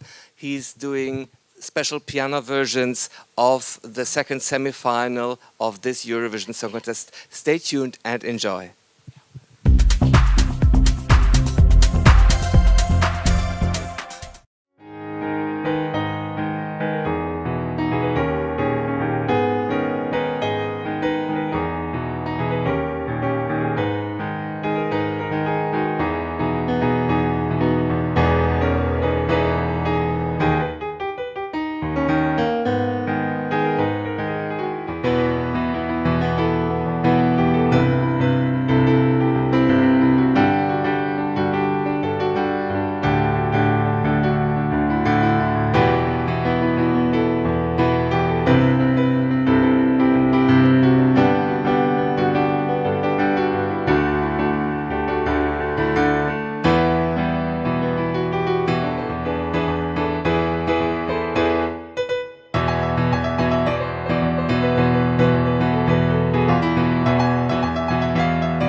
So hello everybody again, and thank you for staying with us.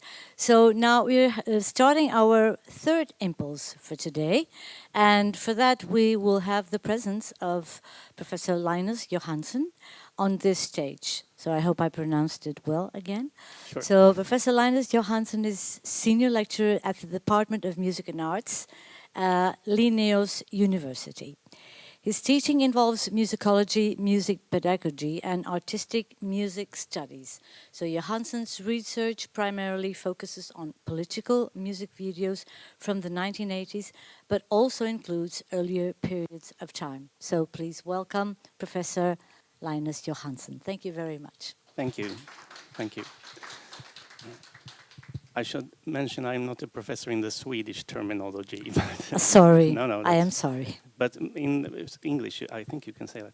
So thank you very much for that introduction.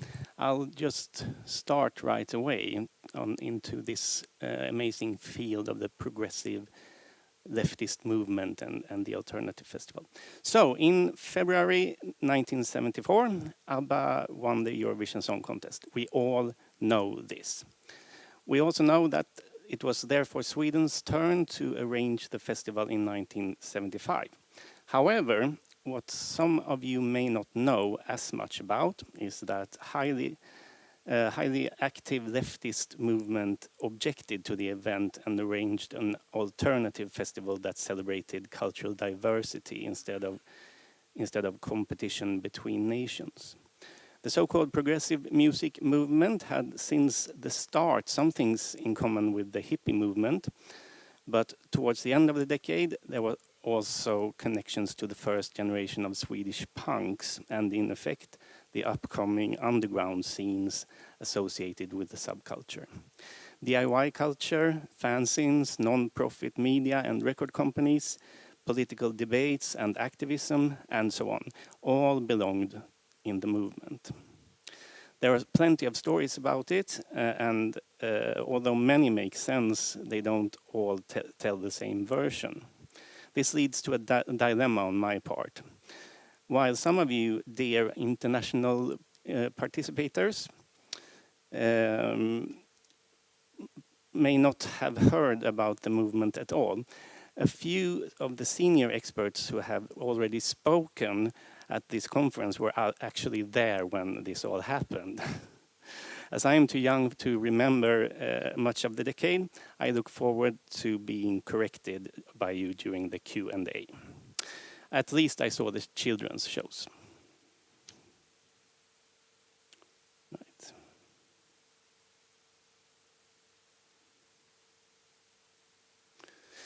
Right. So, what was this peculiar movement? It is commonly said that it started around 1970 with a series of music festivals held at Gärdet in Stockholm. The word progressive was chosen by the movement as a reference to political ideals. In contrast, the contemporary British wave of progressive rock was labeled such due to musical qualities. The political ideas of the movement were rooted in working class ideologies and the idea about alternative culture to replace the worn out cliches of the mainstream. Håkan Lager has described the movement as 50% music and 50% politics. It should be noted that politics and music could not entirely be separated, but rather overlapped on an ideological scale. From both perspectives, capitalism was the enemy, and thus it was crucial for artists to belong to approved, autonomous record companies within the movement. It is notable that some bands were also fringe theater groups. All artists sang in Swedish, but this was not a nationalistic ideology. Remember the socialist dogma: proletarians of all countries unite. Furthermore, it was rather a step away from Anglophone dominance and a way to invite all listeners, not just the English-speaking. Like the hippies, the progressive movement was against the Vietnam War and was for the people. The journal Musikens Makt, The Power of Music, was published during a 7-year period and was discontinued around 1980. a sign of the movement reaching the end of its era. But why did it disappear? Had it achieved its goals, or was it eventually absorbed by the mainstream? I shall return to the journal Musikens Makt and the alternative festivals, but first a short summary of the cultural and political ideologies of the movement and some of its social aspects. There were both cultural and political activities in the movement, but there was no total consensus regarding which culture and politics to support. Common ideologies were communism, libertarian socialism, and alternative culture. Artists were defined in terms of which record companies made their albums, and activists by cause, but the audience was more difficult to define. Activists were found among union workers, musicians, theater groups, socially engaged debaters, gig and festival arrangers, and so on. The audiences attended gigs, bought records, etc., which was crucial to any economically dependent activities within the movement. But perhaps parts of the audiences did not only buy records by artists within the movement. Did some even buy records by ABBA? You should ask yourself. The official journal of the movement was Musikens Makt, The Power of Music. This is the cover of their first issue for the price of 3 crowns, including taxes. You will note that all text is in bold uppercase letters, and the simple logo with a powerful raised fist. The balloon by the logo illustrates the inflated ego of manager and co-writer of ABBA, Stickan Andersson, mentioned in earlier presentations. The label says chief ideologist of Svensk Toppen, the Swedish top list, also mentioned earlier, which was the main hit list on publicly funded Swedish radio. Most of the picture shows an organ symbolizing the music industry, the political elite, and high culture.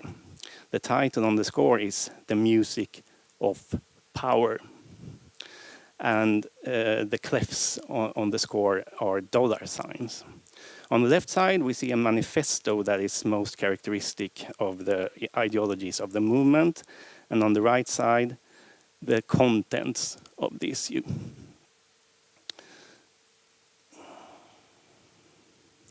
So the manifest on the left side of the cover reads, "The music of power and the nonsense of the Swedish hit list grows a forest of prejudice, putting us all to sleep as passive consumers.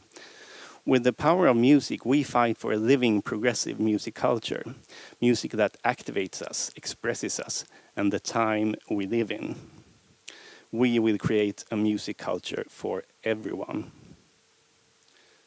The machinery of the organ measures popularity and sales. It is played by a white tie organist, and the stops are marked lies, nonsense, idiotic, and so on. While flags are waving, bombs are dropping, and money is falling out of the organ. There is much more to say about the picture and the cover. People representing 2 of the most influential record companies of the movement, Silence and Musiknätet Vaxholm. Let's see. Musiknätet Vaxholm are poking holes in speech balloons containing romantic cliches. In the lower corners, bands are portrayed as activists preparing for the revolution. Among the most remembered such bands, I should mention Blå Tåget from Stockholm, Hola Bandura Band from here in Malmö, and Nationalteatern from Gothenburg. The table of the contents mentions artists and bands within the movement such as Mikael Wiehe, Trädgräs och Stenar, and Kjell Höglund. But it also draws attention to the 3rd generation of rock, including glam bands that were far from alternative when it came to which record labels they belonged to. A not very surprising article critiques discotheque culture, while others draw attention to concerts and festivals arranged within the movement. Feminist perspectives also appear, and the most recurrent theme throughout the history of the journal is the educational sections that teach you how to build your own instruments and how to play them. So where was ABBA in all this? Let's have a look. This is a poster from a journal called Just That. It displays a group standing in front of a Swedish flag wrapped in aluminum foil. Their private parts, the dangerous parts, are covered in a shimmering light. Here are some assorted images from various sources for further reference. You will recognize the big day in 1974, up to the left, with a seemingly oversized Napoleon conductor. Next to it, an image that suggests that the connection between Svensktoppen, the Eurovision Song Contest, and American cultural imperialism may not be entirely far-fetched. It is notable that the poster journal was published during almost the exact same time as Musikens Makt. It was founded, though, by a former porn publisher and mostly contained images and very little text, quite the opposite of Musikens Makt. This special issue from 1977 features only ABBA, celebrating their physical appearances. To me, however, they look more like characters from Astrid Lindgren stories.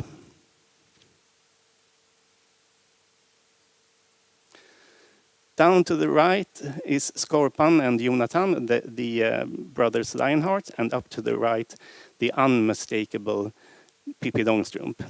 It is up to you to decide if Frida is the monkey on Pippi's shoulder, or perhaps the horse standing on the veranda in the background, Lilla Gubben. I'll let that sink in for a few seconds.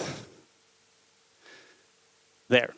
Now, let's go back to 1975 and the protesting against the Eurovision Song Contest in Sweden. So came February of 1975. Voices from the movement demanded the Eurovision Championships Schlager to be cancelled. The Musikens Makt journal cover and a matching poster showed ABBA caricatures in front of the cameras, also seen on a TV screen to the left of the closest camera. The audience holds up signs saying, "Boo for the European Championships in music, stop prejudice, flash out the Schlager hype," and so on.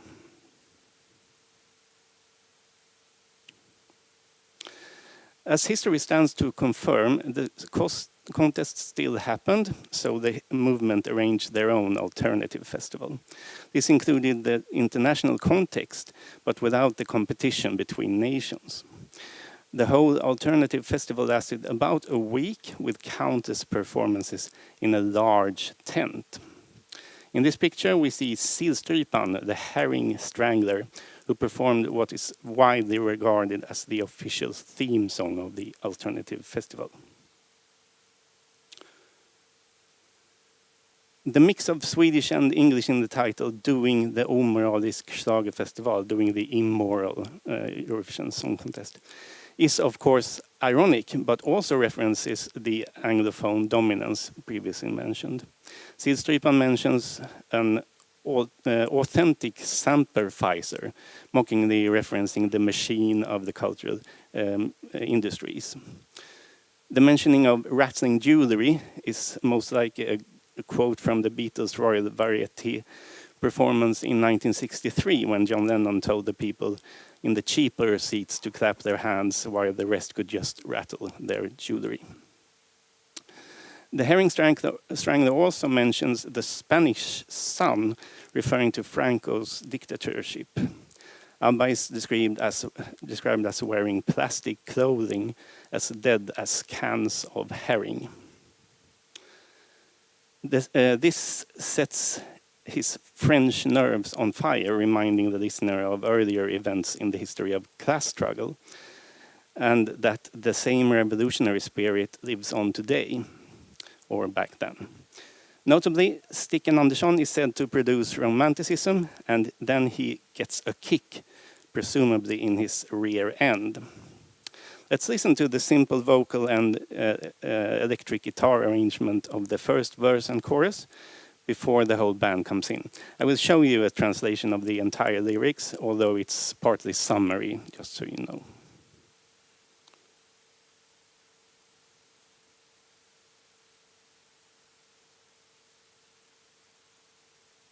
Får jag för er presentera the one and only sillstrypan från Göteborg. Eller som spanjoren säger, garrotta di anchovis. Sjungandes till sin äkta semperfejser, doing the omoralisk schlagerfestival. I kören hörs de brömmande busarna Björnligan och Gondolen. As a one, as a two, as a one, two, three, four.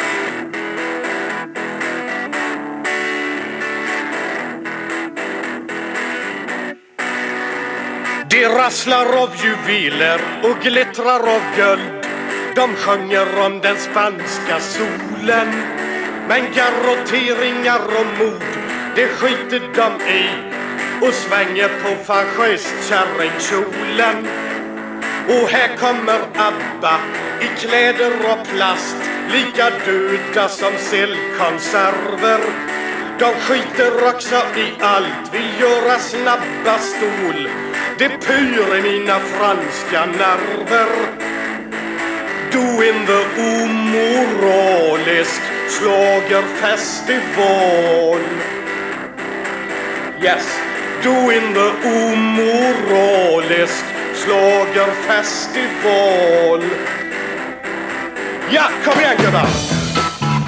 And that's where I stop this little sample. It kind of hurts to stop it right there. If you ever want to choose an example of how music could sound in the 70s, I think this is a pretty good choice. Right. So, what happened during the Alternative Festival week? I will show you two clips, one of the Master of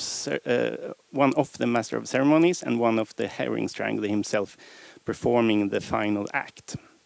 The TV special included performances within several genres in different languages and different traditions. But the point was not that they were all from other countries, but that no one won. The hosts, recognized from children's show Vilde, Valle and Victor, argued that music consists of emotions, thus you cannot compete in it. A satire spot about the ideologies behind the Eurovision Song Contest appeared around halfway through the show. Karin Falk, the host of the actual competition, was parodied by a drag queen with a much similar smile, although their hair and dresses were less similar. Perhaps the fringe theatre group's props divisions run low on wigs and evening gowns. After a welcoming introduction in English, French, German, Spanish and Swedish, the cross-dressing Master of Ceremonies proceeds to reveal the truth about the Eurovision Song Contest. The real purpose of the competition is to distract audiences by seemingly making trouble and injustice disappear, replacing them with romantic clichés by the likes of Stickan Andersson. They really hated him. Also, this description of the Schlager displays features of post-Marxist social critiques, not least associated with Theodor Adorno and the Frankfurt School, who referred to this as a form of false consciousness. One cannot help to wonder what a real consciousness would be like. I will not bother the non-Swedish speaking listeners with the whole introductory speech, but here's the first minute. Let's see. There.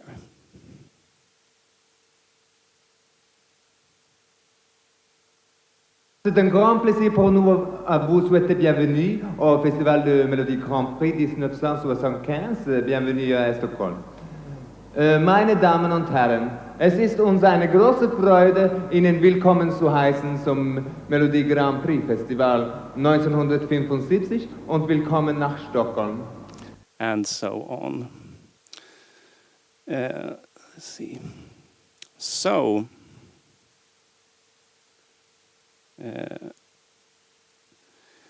the final performance during the Schlager Festival was performed by Silstrypan. He wears a trench coat and a British flat cap. He plays without a pick, using radio parts as an amplifier, which is held to a microphone by a stagehand. Before he begins, the three children's show hosts, Ville and Victor, inform the audience that the TV special is coming to an end. But they also encourage the audience to contribute to alternative culture all over the world, even on the moon, Mars, and the whole universe. So this is the final example. So, in summary, the movement was highly productive during the 1970s with musicians, political activists, record companies, media, festival arrangers, children's shows hosts, etc. The reaction regarding the Eurovision Song Contest was organized in a both cultural and political sense. And even though they did not manage to stop the competition, they created an alternative. In doing so, they also told a story about the Eurovision Song Contest that many have sadly forgotten. Thank you.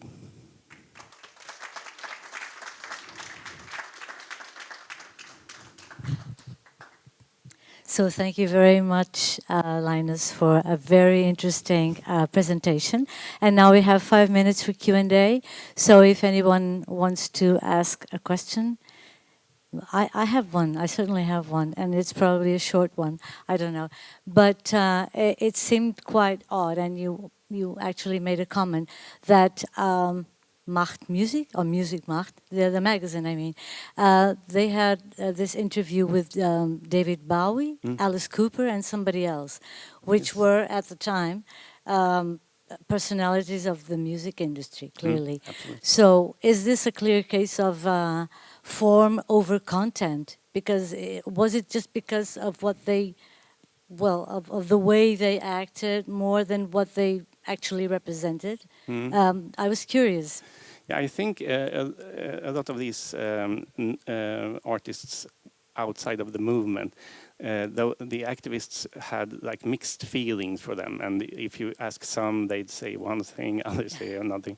But you can also think about it as there's a difference between listening to music from the USA and to celebrate the nation of USA, right? And also some of these artists would challenge gender norms, for example. So there can be a bit of a rebellion also in that. Transgression there. Yes, I mentioned John Lennon. So much of their ideology does resonate in stuff that he said, but also other things did not. For example, the movement wasn't officially open to drug use, right? And also John Lennon married Yoko Ono, and you know that's kind of bourgeois to get married and go to psychotherapy and so on. So they had these hate-love relationships with these mainstream artists. Thank you, very interesting. So, any questions? Maybe I said it all. Okay, so Jan-Olof. Thank you for a very interesting presentation. What happened to these people after the festival? Have you followed them? Well, some artists made solo careers. Like, well, Kjell Höglund, I mentioned him. He was already a solo artist, but he continued. I mentioned Mikael Wiehe and Björn Afzelius of Hoola Bandoola Band. They did solo careers as well, right? And Gudi Braulan reformed in 1986. So those would be the musicians. But then I would say also the record companies are pretty important. I just suggested that there's a connection here to the later underground movement and the punk generation. So early Swedish punk bands, some would release albums on the record labels that were created within the movement as these approved autonomous record companies. So it's also the record companies, and then there are some people who went on to be TV stars. Swedish people here might recognize the name Robert Aschberg. He was in a band called Envoys, and so on. So some went into debate, and so I would say a lot of them continued in one way or another but not in the same DIY non-profit context necessarily. Was that an okay answer? Yeah. Thank you. Okay, I have one more, just a reflection. Back in '75, that year I started really rehearsing and started gigging. I started gigging when I was 13, 14 years old, quite young. At that time, and the years coming, in Sweden, we could play with a band on a manifestation against imperialism or something like that, against something, starting with Johnny Be Good by Chuck Berry. Mm-hmm. And that's kind of interesting. And after that, playing Smoke on the Water and other songs. So the music being played was nothing. Nobody cared in the band about the political agenda. It was just another gig. And I think that's interesting.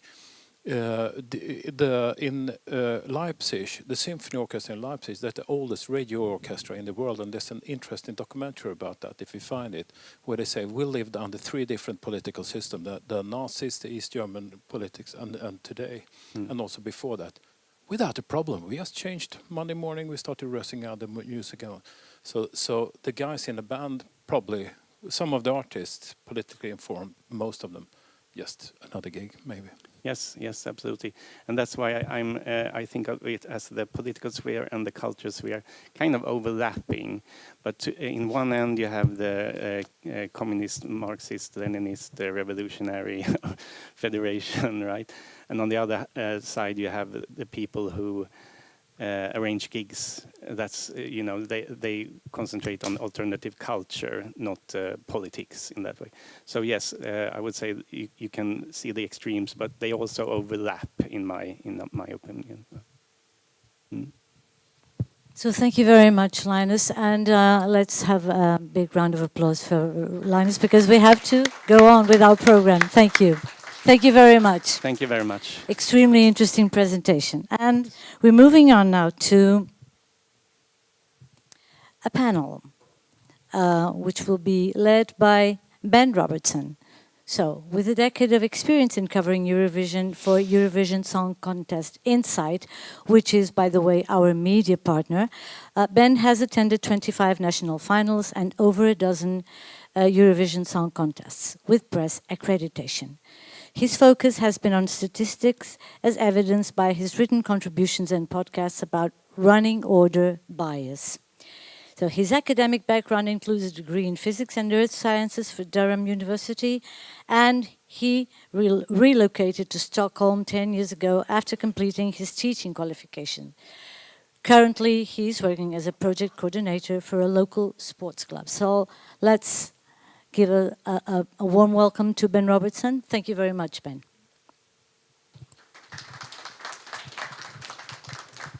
We are hearing good? Okay, thank you very much. My name is Ben Robertson. I'm here to talk about a concept that I'm calling the Swedification of the Eurovision Song Contest. We've heard today about the Swedish music industry in detail, but this is about the actual Eurovision Song Contest itself.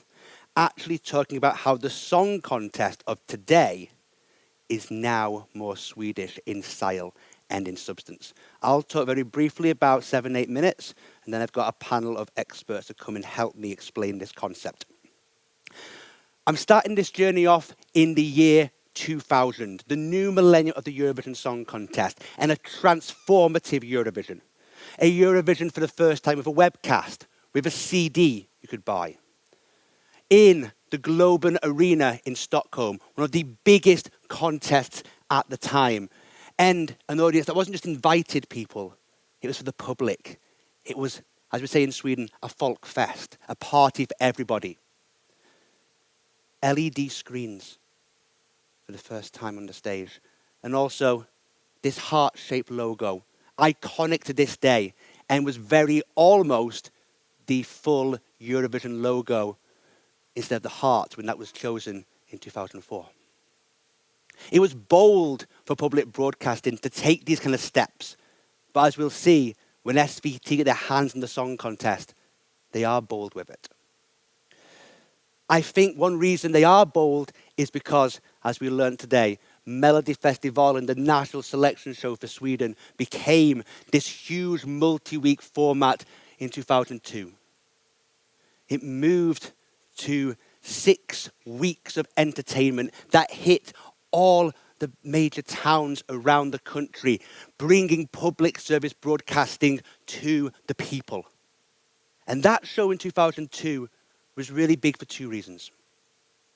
It was a battle, as Christer Björkman described, who is this year's contest producer, between the traditional listeners, the kind of dance band songs that Melfest was known for at the time, and the reformisternas, those bringing commercial new music to the contest, like Mendes, who was second, and Aphrodite, who was first. Melfest was becoming popular music, finally. But what they didn't expect was for the 6-week show, the media latched onto storylines more than just the music. It became, as Christer Björkman described, a genuine reality show. It brought drama, it brought suspense, it brought media headlines week after week, which contributed to the contest growth. But more than that, it's the existence that Melodifestivalen exists that offers these experiences that no other broadcaster has. Other broadcasters have tried after Melodifestivalen had the 6-week program to have multi-week shows around the country.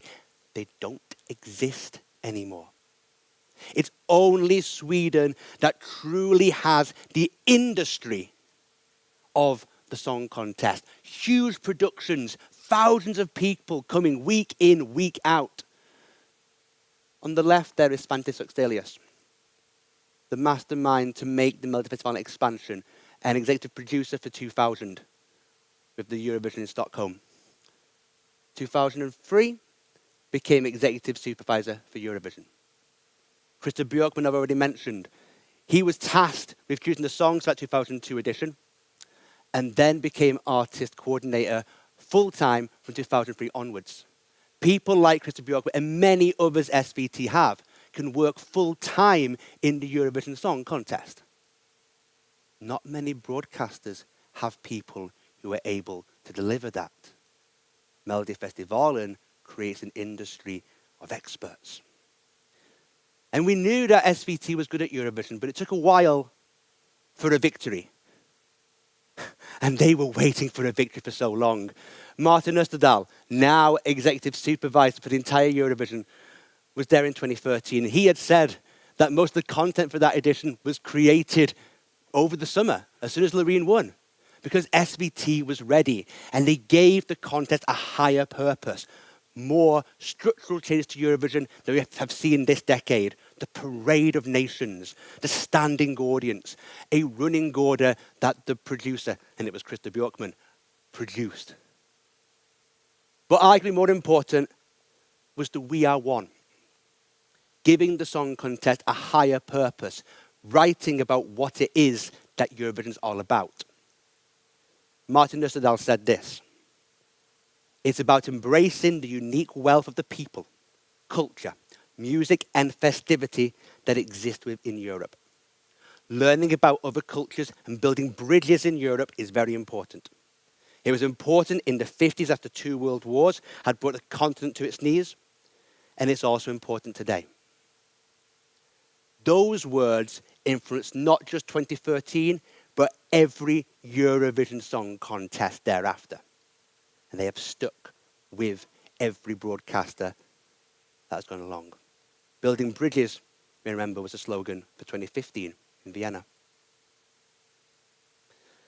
But Sweden won again. So the contest came to Stockholm. Stockholm, for me, cemented this strong SVT vision. It made sure these things were locked in forever. We have a couple more changes. Lights across all of Globen, making it brighter, seeing the audience more clearly than ever before. The voting sequence, that was the most exciting we have ever had in Eurovision. Concept came straight from Melodifestivalen. Come together and we are one. This higher purpose is brought in people. We saw Justin Timberlake on the stage to really show off the Swedish music industry at its peak with one of the world's best artists there. And that show was so successful, it won the Rose d'Or for Best TV Show on the continent that year. This is arguably the pinnacle of the Eurovision Song Contest. So after that, it took a few years before Sweden won again. We tried, we got very close. But then you could see all this industry that Sweden had built, its reputation as a stronghold of Eurovision spreading across the continent. This here map on the left-hand side shows songs from 2016 to 2021 with Swedish songwriters. All over Europe, many times. Top quality production comes with Swedish teams, and that is well known now. Up on the top right, you have Ola Melsig there. Worked on many Eurovision Song Contests behind the scenes. Him and many others went out to help the Song Contest in 2017 in Kiev, when, quite openly, there was a crisis to make sure that Eurovision Song Contest actually worked. Actually came to be a song contest of 3 shows. There were things organized that year that were finished the hour before the show was broadcast. And in times of crisis, who did EBU go to? Expert Swedes who do this 6 weeks in a row in February and March. And I put on Eleni Fuera there. We saw her last night open the semi-final. Song with Swedish influence. Visual, creative production by Swedish influence, one of many. The Swedes know how to create Eurovision in ways that so many people look for constantly. And we're here now for Malmö 2024. This is the end product that I think we've got to have an SVT Eurovision. Our key words that SVT had for this year were celebrate, participate, rediscover, and entertain. And on the surface, there's not much has changed. There's a couple of things there that I think just elevate SVT's vision. Our stage is stunning. We expect no less. But notice how the audience are fully around that stage now. You see more of the audience again than ever before. You get more interaction with what SVT have called the best audience in the world on the stage. And we amplify some things that SVT are known for. We now have producers in control of even more of the running order than ever before. You are now able to vote in the rest of the world before the show starts. On Saturday, you can vote during the show. More engagement, more participation in the audience, more emotions being felt. And of course, we call this United by Music, now a permanent slogan for the Eurovision Song Contest. And SVT described how Liverpool and the BBC perfected it. And we've gone full circle, so every other broadcaster is creating these big visions. That was what SVT wanted in 2013. Every other broadcaster is buying in to the Swedification of the Eurovision Song Contest. And that Swedish product, I think many broadcasters want to be a part of. That's what I want to say about this. Today I've got 3 people I would like to sit up here and be a panel with me.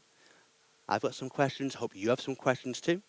I'd like to invite Ken Olofsson from QX and Slagverfilarna to come up, alongside James Rowe from the Eurotrip podcast and Melfest Monday, and Benke Riedman, choreographer and creative producer for a plethora of Eurovision songs and interval acts. Thank you very much.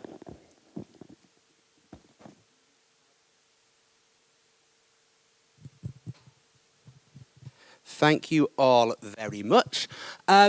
I've given a quick, brief intro there to Sweden's influence on the Eurovision Song Contest.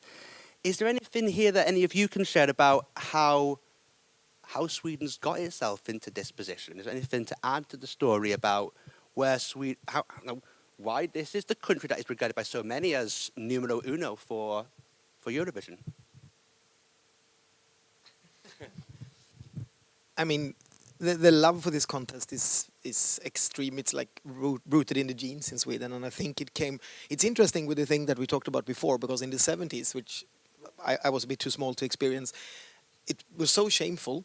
And as we saw, I've seen so many things about this contest 75, like the separate contest, but nothing about the Eurovision that we actually did in 75. So by then, no proud at all. Then the 80s came, Carola came, it changed the genes here, and now people here live for it. And we can't forget about like why Melodifestivalen is that we live in a very, very dark and cold country that needs something in the winter, and that's why these circles are traveling around, and that's why it's become so big. So I think it's like a love for it, a love-hate relationship that people just grow up with it inside themselves. So it's more than a TV show for some reason. Yeah, maybe I can add something about, because I was part of the 2013 and 16, and I think there's something with the Swedish, organization that we are pretty good at, and I mean, speaking for myself, I just wanted to be a part of a professional team and do profound work. I wasn't that interested in like Melodifestivalen when I was a kid or anything, but just the fact that it became more and more professional and doing like really nice TV entertainment. I wanted to be a part of that, and many of my colleagues wanted to be a part of that. And I think that's a part of it. Like, we do like hard work, and we worked so much for 16 that I almost like got rashes now when I come back here and see it. Is there anything about 16 that you want to elaborate on there? Because what I noticed from SVT's, and I'm discussing with SVT about the vision for Eurovision, they think about we think at the time that we are one and come together and so forth, but they try and look for the greater purpose and tell a story that we know Eurovision has. People are at a conference like this today, but SVT want to very much try and tell that story of the productions that they produce for the song contest. Yeah, I think it's important. I mean, I work in theater, and what you need to do then is like you need to have the core element. So we worked very much with discussions, and the whole team, everyone from light designers to people that does logos and stuff like that. So we are creating everything from one core, and there was so much discussions about what we want to do. So everything is, I think we all have the same vision, and what's great with that is, of course, that SVT puts up with the money to employ people to have the time to work that hard. But I think that's like one reason that, I mean, you necessarily don't see it, but you can feel that it's, it sits together, it's one product from everything, So that's one thing I think. I react as well. I think the Grey People interval act in particular is a one moment of something that's arguably more important than the song contest, but putting that forward onto such a platform, because the song contest should be art at its most important. Yeah? James, why would somebody like yourself, you're not based in Sweden, but you've seen that Melfest is worthy of its own interaction with the Melfest Monday and so forth that you produce. Why Sweden? I think it's just the strength of Melodifestivalen as a whole, especially within the Eurovision community, I think with so many national finals on show across Europe for fans to watch, I don't think there's any other that really has the power that Melfest has. And when I get to speak to some of the artists every year that I do, I'm lucky to chat to them. They're telling me that they want to take part in Melfest. It's not necessarily they want to take part in Eurovision. Whereas when I chat to an artist from, I don't know, let's say Norway or Ukraine or wherever, they say they want to take part in Eurovision. So I think it's the growth of Melfest and the strength that Melfest has that really shows what Sweden can offer. Whereas other countries, the goal is Eurovision. It's a different beast to other countries. Is that something, Benke, you can possibly react on? Because in the last couple of years, you've been working for the Finnish broadcast and producing the stage shows for their competition. And we could argue that Finland is a country on the resurgence in the Eurovision Song Contest. Certainly got a lot more domestic hits from what Finland's producing now than we can maybe look back a decade ago. Are the same discussions there? Are people aiming for just to be on Finnish television that night? Is it the goal to go to Eurovision? Because in Sweden, if you get into the Melody final, you get a hit out of that, that's success almost regardless of going to Eurovision. Yeah, but I think like I've worked for Yle, Finnish Melodifestivalen for 3 years, and I know obviously they looked at Sweden, how to make it that popular. So they wanted to create a professional platform, and I think it has been on a rise now. So I think this year's, even though Windows 95 Man won, and that's like, I don't know, there are some other like great pop songs in their contest. I know there's this discussion in Finland with songwriters, like, okay, maybe we should take a step here, and put in some songs here, because it's a really good platform. They feel it's like a professional level. It's cool. It's not, the geekiest competition around. So I think it's all about that, making it, look really cool and sound really cool. And by the way, if any of the audience here do have any questions, feel free to put your hand up and I'll try and include different voices through all of this. One thing I'd like to ask everybody here is about, we can say Melodifestivalen, but maybe also what SVT do for Eurovision as well. I get asked a lot when I go and travel around different countries, but also do focus on Sweden, living here in Stockholm, about what other countries could maybe learn from Melodifestivalen and from what SVT do. Is there anything that any of you maybe could share about, hey, this is something that is, some of the great stuff that makes the Swedish competition the success that it is? I mean, the thing that makes it, as Benke said, it's the people.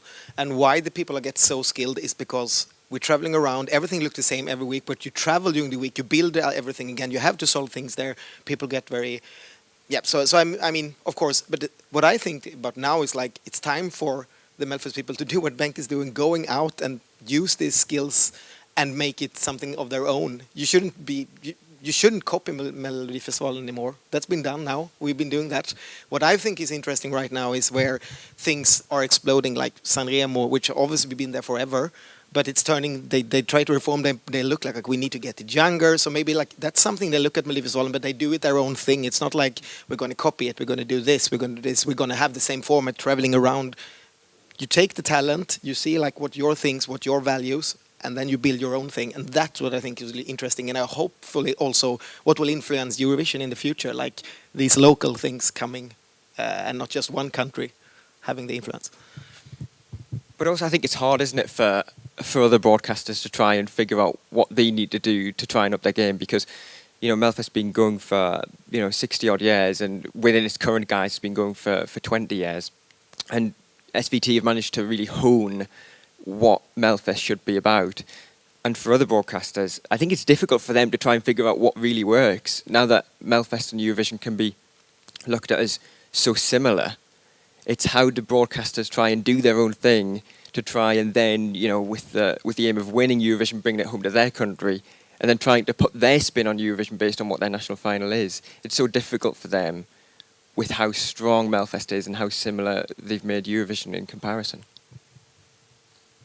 Yeah, but I'd like to, I know it's hard, but I think it's just basically an organizational thing. Like you say, there would be the death of Eurovision if everything gets Sweden, For me, that would be super boring, because I think it's all about the expressions, like the local expressions. So you, as a viewer, you can have your favorites, but you can also have like, oh, I hate that, It's all about that, the joy of art, basically.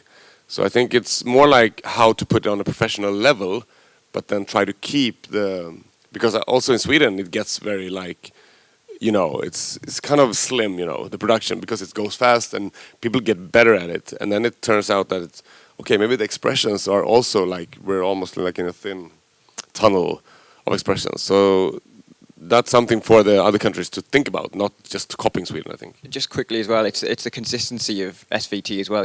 They've got people who are employed you know, 365 days a year to work on that. And Ben, we were talking before, weren't we, about Ireland? You know, how much manpower have they got working on their Eurovision output? They've got one person who works part-time and works on other stuff for the rest of the year, so they can't really compete, can they?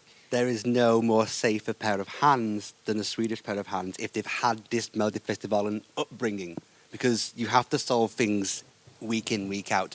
You are producing a show that gets all this media buzz and attention constantly. That scale is the reason of Swedish dominance. We've talked about the industry and the songwriting beforehand. The marriage of all these things is the reason SVT has been so good on the scoreboard, but also so good with the actual production of Eurovision.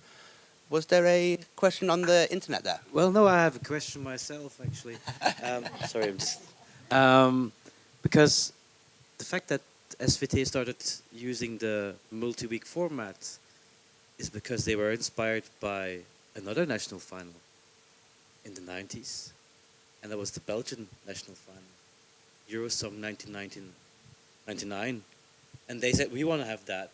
Of course, they did it their own way, and they had, of course, and because of the Belgian system, they quickly caught on, I think, Sweden, how to do it and how to do it better than the Flemish. Married again with what you said, with the proper music industry, I think they added the missing piece to what Belgium is still looking. I think one of the interesting things that came from 2002 wasn't just, oh, let's have a show for 6 weeks because it's cold here and songs are entertaining.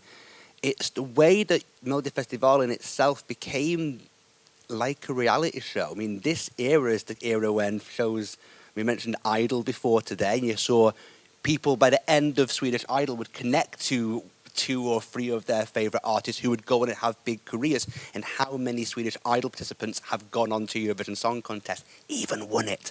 But that connection and the way that you get a narrative throughout Melodifestivalen is one of the reasons it really generates so much success and interest, which other national finals don't have that character progression through the weeks. The one thing I would say to any broadcaster wanting inspiration from Melfest today, the one thing I think they do better than anywhere else is with engagement. The engagement of the audience to participate in an SVT show is huge. The voting numbers in Melodifestivalen are insane. And yes, you can vote on this button-bashing app for free 5 times in each show, which we might critique as a fair voting system. But SVT, I remember it was 2021, so during the pandemic, they were claiming that they had the world record for second screen engagement on like your official app and platform, because so many people, way more than anticipated, vote using that. And as soon as you engage through voting, you feel an emotional connection. You feel some sort of loyalty to the brand, to the artist.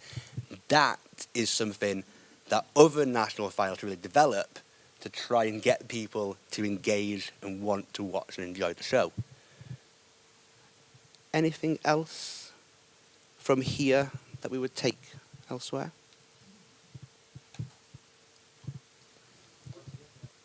Sorry, can I grab one of those? It's fine. Yeah. Okay. So where does Melodifestivalen go from here? Oh, sorry. Where does Melodifestivalen go from here? I mean, I think this is the most interesting question here, because I'm suddenly turning to something critical for something I love here. But I think everything that you talked about and all this engagement and the voting and the app and all these things, it's SVT is that's very Swedish. It's losing its soul, it's losing its heart, and we have been left with a product that's so streamlined and beautiful to watch, and it makes it hits. But I mean, if we don't have, I mean, I shouldn't, but I mean, look at the Loreen and then look at Marcus and Martinus. It's 2 mega hits in Sweden, but they are very different in like heart, soul, and these kind of things. And I think if we're going into more like that, then they need to find something else to get the heart back in the contest. One reaction I had during Melodifestivalen this year, this might be a super nerdy Melfest Del Tervling watchers in the room here. I remember, and Ken probably know even better than me on this one, There was an act called Scarlet that took place at Melody Festival this year, and I understand that SVT were quite surprised at the positive reaction that that act got from the community that follows Melfest most intensely. We weren't, and if we've watched the semi-final last night, the act most comparison to that would be Bambi Fug, which I think it's second for YouTube views of all the acts last night and so forth. We weren't surprised, but SVT's so focused perhaps on that pop and radio product that where Eurovision is going, which is becoming way more theatrical, way more character, perhaps that's been lost.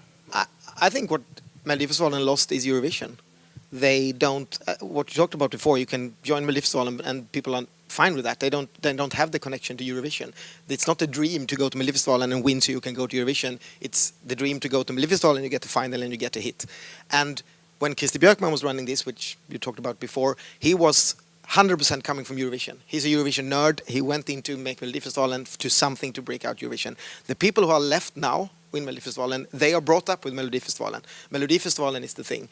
It has no connections to Eurovision whatsoever. Of course, they're going to send something in the end, but the people who work with Melodifestivalen are not the same people then going to Eurovision. So it's lost its connection to Eurovision in a way, and with that comes the soul that I talked about before, but also what Eurovision is today. Like, hello, regional languages. We haven't had a song in Swedish in '98. Like we are so focused on that you have to sing in English. It needs to be something well packaged. It needs to be looking and sounding like this. That, or at least that's what SVT thinks. I think the Swedish public will soften up to it, but hey, I think we're in for some crazy hard years for the Swedes to wake up to what Eurovision is really about nowadays. Yes, we have a question as well behind you there. Thank you very much. So any questions? Yes. Thank you very much. It kind of follows on from what you've just been saying. Obviously, we're talking about the Swedification of Eurovision. Are we going to see increasing pushback from other broadcasters, other TV professionals? The fans are especially sometimes critical of the Swedification of Eurovision. It's becoming too streamlined. It's becoming too identikit. Have we reached peak Swedification of Eurovision? And is it going to become less so in the years to come? Well, I don't know about you two, but I think this year there hasn't been as many changes to Eurovision as there has been in the last two hostings of it. And I don't know if that says that SVT didn't want to change too much, or if SVT didn't have too many ideas that they wanted to actually change. Well, they've not changed very much because Eurovision is now more Swedish. The entire product is now feeling far more that vision that was quite radical in 2013 when they hosted for the first time in this current wave of professionals. And it will be interesting to see where the song contest goes from here. A Swedish team, and I would hope we would agree from yesterday in terms of your visual production and the feeling in the arena and so forth. Top draw. Guaranteed quality. The vision for SVT is more the softer, the engagement. Can people participate? Do you have a higher purpose within what the song contest is? I don't think there's far much more to go from that unless you give a certain somebody the full running order control.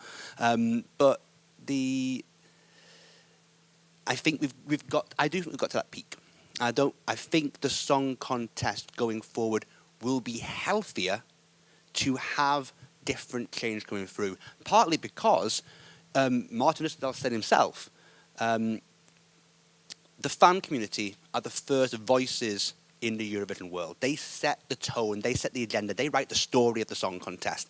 And nowadays, saying something is Swedish written or produced, you can get a negative reaction to that because it's a natural human backlash to, Sweden being the top dogs. We love an underdog story. It would be healthy for the song contest if other countries can lift themselves up to this level.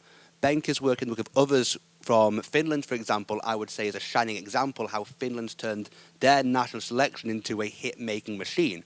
There are other countries that can do the same. So there's another question. Oh, you're saying something? So Alf has a question. Well, thank you for a very interesting presentation and discussion. This clarified a lot of things to me, at least. Listening, I made the connection between what happened in 1961 to Swedish radio and what happened in the 1990s to Swedish television. Throughout the 1980s, Sweden was gradually invaded by satellite television, and in 1993, the mediascape was quite extensively deregulated. The first commercial terrestrial broadcaster coming on air, and so. And what happened with Melfest in 2002? The story is very much about Christer Björkman, but what were the structures and policies which permitted Christer Björkman to come forth? And this, I think, in some way falls back on what is the point of public service television today. There's a quite ongoing discussion in Sweden, should public service television do entertainment? Or should that be left to commercial broadcasters? So public service is for the serious and boring programming. And this, to me, it relates to what is the purpose of public service and what's the space of permitted action for public service broadcasters in various European countries. I don't know very much about this, but I suspect there are quite significant differences. Would you like to comment on that? I certainly will give it a go. Why do we have a Eurovision Song Contest? There's numerous reasons for it. Of course, we have more of a vision thanks to 2013 and 16 that's kind of laid that out, and United by Music is one of the key things that we'll be hearing every single year going forward. For the EBU and for the broadcasters that take part in it, of course, the reach of the Eurovision Song Contest is pretty standard, over 150 million people every year. And Eurovision right now is becoming increasingly popular as a live television event amongst young people, especially 16 to 29-year-olds. So to have your national broadcasters in a time when television as a media form is dying out, still bring these people in has such huge value for public service broadcasting as an entity. I could argue that core group there, SVT maybe missed slightly. Melodifestivalen is very much a family show. So you get a lot of people in their 30s and 40s, of children, 12 and under, for example, tuning into Melfest. Maybe Eurovision differs slightly in its target group there. But that, for me, is one thing why SVT are looking so much at engagement, making sure people can vote, enjoy the show in different ways, because this is one way of making sure that everybody in the country can engage with public service broadcasting. And the value of that and the value of entertainers buying into that helps create a cohesive society.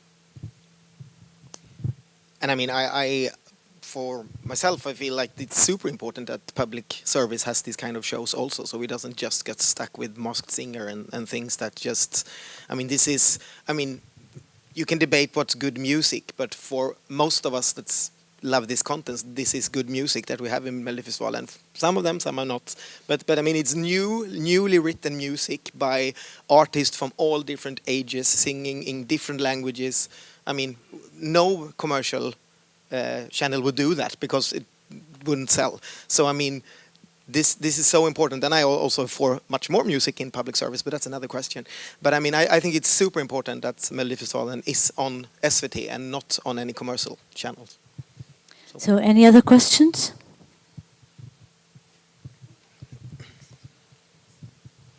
Hello, and first of all, thanks for the presentation and the panel. The thing I was wondering, when I was listening, is that for me, I work in TV production in my daily life. So I was thinking like how in 2002 when the big Melody Festival and Take Back came up, it tied with the success of reality TV at the time, and there were many things in common. We had like Molle Holmberg, who was a contestant in Baren, who took place in 2002, and then you had the year later Brandstad City Slackers with a song about the popularity of people competing in those shows. And how Melodifestivalen, like reality shows, built a narration that went on week after week and after week and kept people engaged. And it like tied up with the zeitgeist of that era. The thing I was wondering right now is like, what's the next step that Melodifestivalen can take to keep people involved and like to foster this narration that's like come like slightly less in the past few editions, and to remain a trailblazer among national finals and to keep like influencing Eurovision in a positive way. What a question. I'll give one thing a go. I've mentioned there the demographics. I do think we need to have more things that are not just family entertainment and Melodifestivalen. I do think we've seen in Eurovision that art that is pushing boundaries is captivating the next generation. We need more acts that do that. It is a fair critique that Melodifestivalen can be on the sterile side of the song contest. One change I would do, we have a great, I call it the speculation storyline during Melodifestivalen week. Each week when we hear the songs as press, you see the rehearsals, you get this narrative flowing. Amplify that. I do something crazy that's more in keeping with modern music. The day of each heat in Melfest, you release the songs before the heat starts at midnight. You have acts qualifying in the first heat that can't release their music publicly for a month. It is ludicrous because those artists miss so many streams. Why? Streaming is their income. Let them do it. By the time the song comes to March, we've heard that here and there on social media and illegal streams and this and that. Get the songs out there earlier so that people can engage with them and let artists enjoy that their songs can be out there rather than holding them back. It's outdated. It's not on CDs anymore. We expect music on demand. We have to change those routines. Yeah, it's about keeping up with the younger generation as well, isn't it? You were talking about viewing figures and how audiences are watching it. For young people, they aren't watching as much television anymore, so it's about seeing what you can do, releasing the songs beforehand so the younger audiences will perhaps hear them beforehand or see them on TikTok or whatever, and it makes them watch the TV. But the other part of your question about Melfest being a trailblazer still, I think it still will be a trailblazer, at least for the next few years, because I don't think there's another national final out there that is showing any signs of really taking over Melfest as the king of national finals across Europe. So I think Melfest is still in a pretty comfortable position, and it doesn't necessarily have to change anything, not for the next couple of years, until another national final comes knocking on the door to really take over. So I'm terribly sorry to interrupt such an interesting conversation, and I'm just asking you to give a big round of applause to Ben and his invited guest speakers. It was a wonderful presentation. And please stay in the room. We're just moving a couple of things so that we go on to our next step in our conference. Thank you very much. Hey everybody, this is Isabel Campillo from Eurovisions. What you're about to see in a couple of minutes is some of my students who were challenged to sing some ABBA songs. Some of them had never even heard of them. So I hope you enjoy it, and please stay tuned for the rest of the conference. Thank you.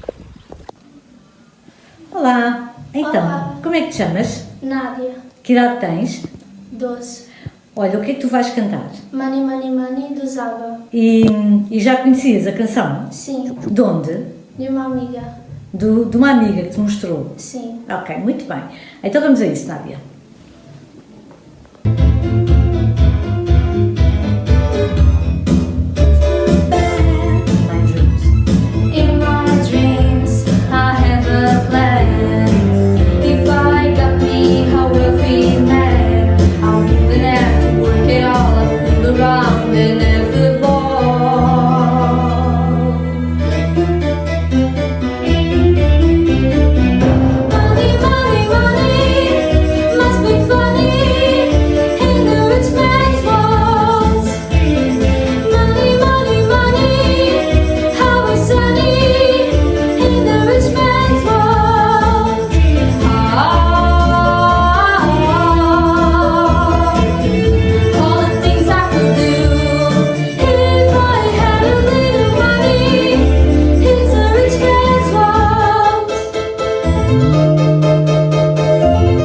It's a rich man's world. Então, como é que te chamas? Eu chamo Maria Beatriz. E quantos anos tens? Tenho 12 anos. E o que é que vais cantar na festa? Eu vou cantar o The Winner Takes It All dos ABBA. E já conhecias a canção? Não. Nunca tinhas ouvido? Não, eu conheci porque a minha professora me disse para cantar numa apresentação no final do ano.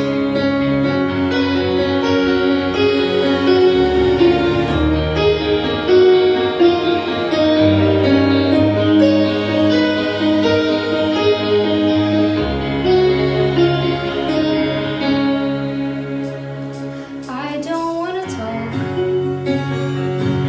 about things we've gone through. The dog is hurting me. Now it's history. I've played all my cards, and that's what you've done too. Nothing more to say. No more race to play. The winner takes it all. The loser standing small beside the victory. That's our destiny. Olá! Olá, Então, qual é o teu nome? chamo Beatriz Cardoso, Que idade é que tens, Beatriz? tenho 17 anos. Então, e o que é que tu vais cantar na festa? Vou cantar o SOS dos ABBA. E olha, já conhecias a canção? Sim, conhecia por causa do filme Mamma Mia. Muito bem. Ok, obrigada.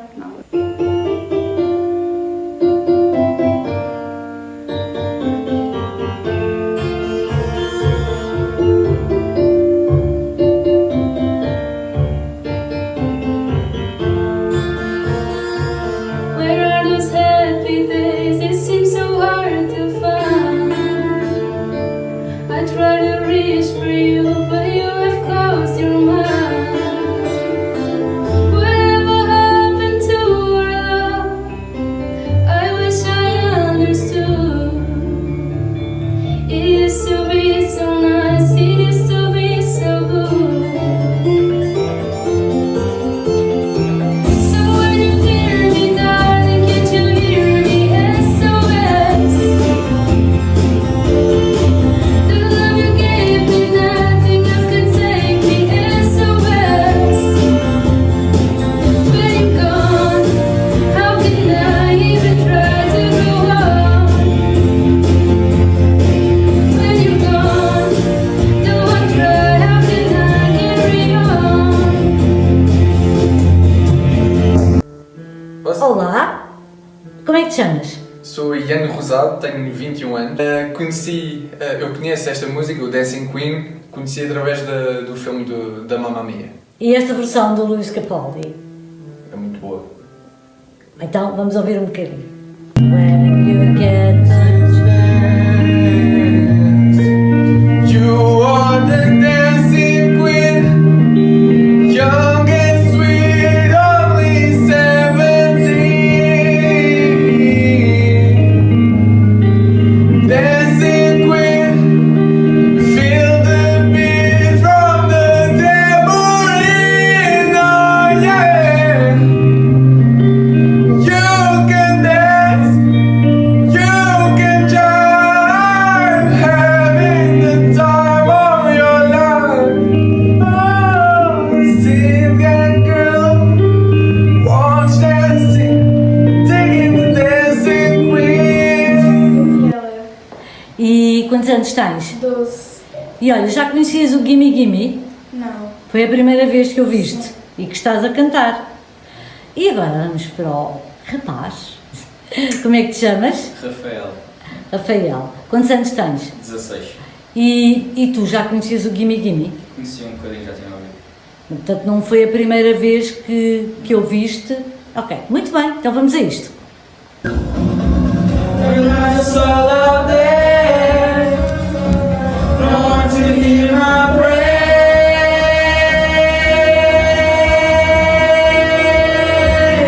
Give me a man after midnight. Want somebody help me chase the shadows away.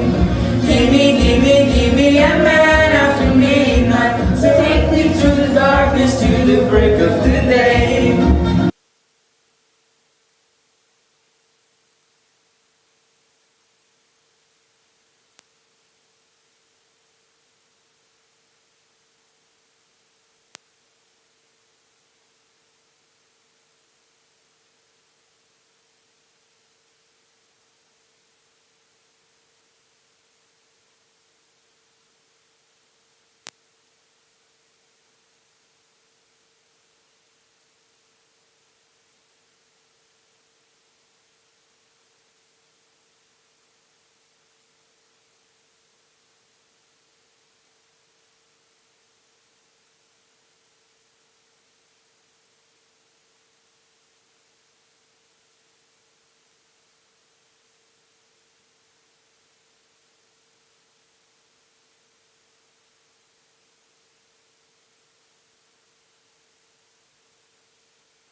So thank you so much for waiting a bit. You know, technology can be sometimes very difficult to deal. So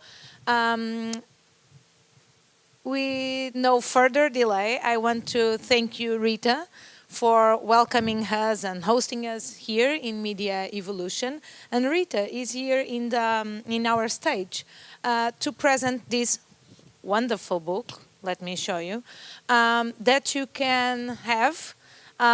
It's here. You can fetch one for you and one for your friends, all friends.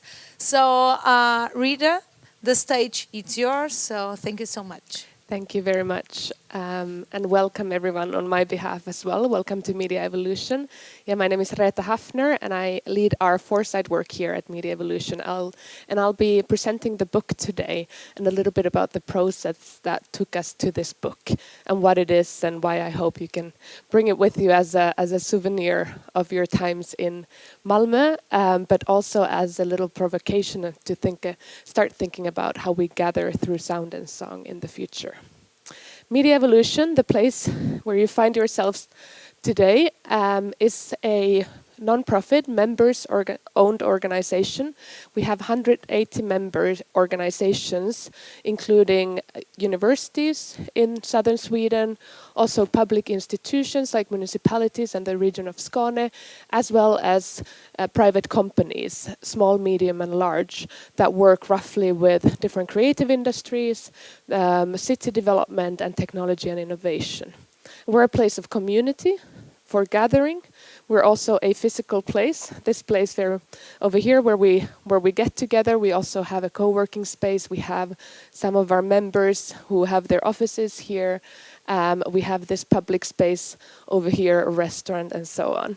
And we are also an organization that works to build foresight and competence in southern Sweden, in the region. And this book is part of those initiatives. Let me see. Here's the book, Waves of the Blue Sea, that describes different futures of sound and song, placed here in Malmö, Sweden, in the year 2050. The book and also the whole process that led up to this, the collaborative foresight cycle that we held here in January to March this year, started off with this question: how might gathering and bonding around a social bonfire look, feel, and sound like in Malmö in 2050? We were very much prompted by the fact that we knew Eurovision was coming to town. We were also very curious about how the people in our community who work, who research, who create sounds and songs, what they see that the future might bring. We're also very curious and very much landing these different futures here to Malmö, like we are gathering this week here in Malmö around sound and song, and how might that look in 26 years. We know. In our work, this is not the only book and not the only collaborative foresight cycle that we've done. We apply different principles when we work with the future. First of all, we're not trying to find and predict that one future. We want to expand our imaginations of what possible futures might actually come, so that we can better prepare, we can better shape change, and we can be better at anticipating the different changes that are taking place. That being the first principle. And secondly, we're very curious about our so-called anticipatory assumptions. What do we imagine the future to bring, and why do we imagine certain things to happen? And by expanding these, maybe we can find new opportunities for us to both prepare better, but also to shape change. And that being the final principle, acknowledging that futures are very much created. Futures are very much created, and we all have a responsibility towards future generations to consider what are the futures that we're shaping and creating today through our actions. Our collaborative foresight work is often organized in the following way. We gather into open workshops of signal scanning. We then invite a group of 20 core contributors to a 2 days of workshops where they create scenarios on the topic. These scenarios are then put out into the community in a form of an open workshop, in the form of a community critique, that are then brought back, the feedback is brought back to the core group that then uses this to improve on the scenarios, to learn, but also imagine alternative and desirable futures of sound and song. And then finally, we host a seminar where we invite experts to join in and build on the questions that have emerged, as well as release the book. And this took place a couple of weeks ago because we knew that Malmö was going to get busy. We wanted to get the seminar out of the way before all this shebang started. The core group, a very important group in this process, was about 20 people. Both we had designers, we had musicians in, we had music event organizers participating, sound engineers, researchers, including Andreas here, was part of the core group. This group got together in the course of 4 days to explore, share their insights, their observations about the future, and then collectively imagine what type of possible futures might emerge going forward. Some of the questions that we discovered, and I've heard some of these questions also being brought up today, and I know that some of you are very much researching these questions, and these are some of the questions that we then dive deeper into, where, for instance, around technology and music production. Will it really matter who makes music, even if it's a machine, as long as we like the song? Will we be experiencing the same sounds and songs together simultaneously? Or will the sounds of our lives, from our soundtracks to our soundscapes, be customized to our tastes and wishes? Will the artist retain power of the end product? Or will creation be this process of open-ended, fluid collaboration and mixing and remixing? Will it be the industry driving the music scene? Will the artist have a final say? Or how about the audience? Will they dictate? Very much touching actually on some of the questions that we heard in the previous panel. And how about silence and natural songs? Will this become a luxury especially in our cities, but in our lives in general? And how about this big question of, will sounds and songs connect us, or will they take us apart? Very topical also this week at Eurovision. Here, some, not answers, but some inspiration of this can be found in this book, Futures of Sound and Song, The Waves of the Blue Sea, that I hope you get a copy of. You have some beautiful illustrations by a local artist called Mukome, who's created illustrations based on the content of the book. We have some commentary chapters, 2 of them. One of a local researcher, sorry, my slides are, called Nicolas, who writes about, and he was also part of the core group, he writes about decolonial approaches to music, how music can be a tool of power and resistance. One of the questions that also came up in the cycle. And then a very well-known architect agency based in Copenhagen, where we have Maria and Liselot writing about the sounds, the future sounds of our cities, and how do we create soundscapes that are inclusive and good for us going forward.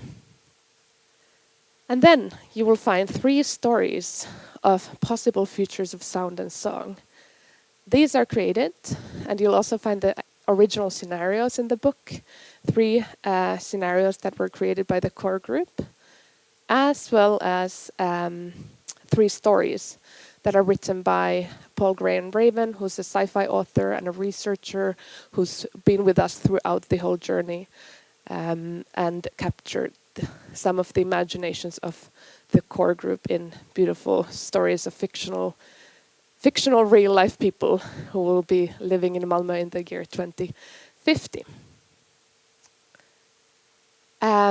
These futures, the 3 futures, include the following. We have a future 1 called The Name of the Game, which is a future where we have, I think this quote says a lot from the scenario itself. In this future, the AI powered by the world's sound bank seamlessly blends our musical tastes and latest playlists without even us noticing, registering our presence through our devices, except for Lasse, because he has opted out of the Global Attribution User Agreement of 2044. So very technologically AI-enhanced future where whatever you're listening is always mediated by someone. And in the story, you'll find a group of friends who've grown up together, getting ready for a night out. And you have people who are definitely in the system, enjoying all the benefits.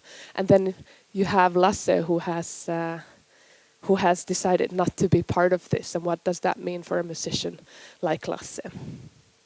We have feature 2 called Brain Phone, which is based in Malmö in the year 2050, where Malmö is one of these auditively augmented cities. And you'll find Jan, who is biking through the city and listening to all the different soundscapes of the city through an implant called the Brain Phone that everyone has gotten installed. So a very provocative scenario in many ways. And he is rushing over to south of Möllan, on the other side of the city, because someone has dropped a tune, a new composition, a very rare thing to happen. There are not a lot of newness and novelty in this future. And he's rushing through on his bike to get to be one of the first people to witness this song that is placed in this particular neighborhood. And then The Way in feature 3, you'll find a Malmö in the 2050 that looks very different from now. It's a world. It's part of the world. Malmö is part of a world where we have global climate change impacting many places. A lot of people have arrived to Malmö. A lot of social infrastructures that we take for granted today have broken down, but there is still sound and song. You find people, young people, who belong to a group called the Sonies, who are using sound and using song to connect and to create some stability in a very unstable time. And at the same time, you find the Sonoras, who are there to disrupt and use song and organize really loud, disturbing parties to break and belong in their non-belonging and break any stability that tries to connect. These stories, as fictional as they might seem, are very much built on the changes and developments that we see today and expanded on, well, what if these things continue on evolving? What might happen to the sounds and songs and how we gather through them? These are invitations to really start to think about what are the changes that we see and how can we prepare for the changes that are underway? What are the futures that we are part of creating, and how can we shape change towards the futures that we want to see in the future? So I hope you get a book. Also, if you can't get enough of Malmö, please come back for the conference.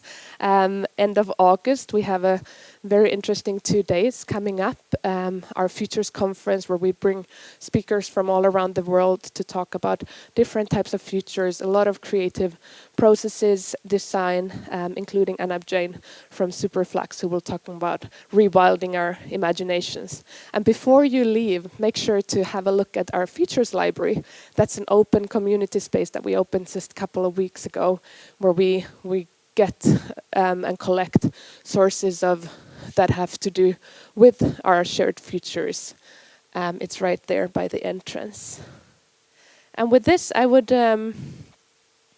like to just read a little snippet of the book as a kind of invitation for you to maybe look at Malmö in different light as you venture out into the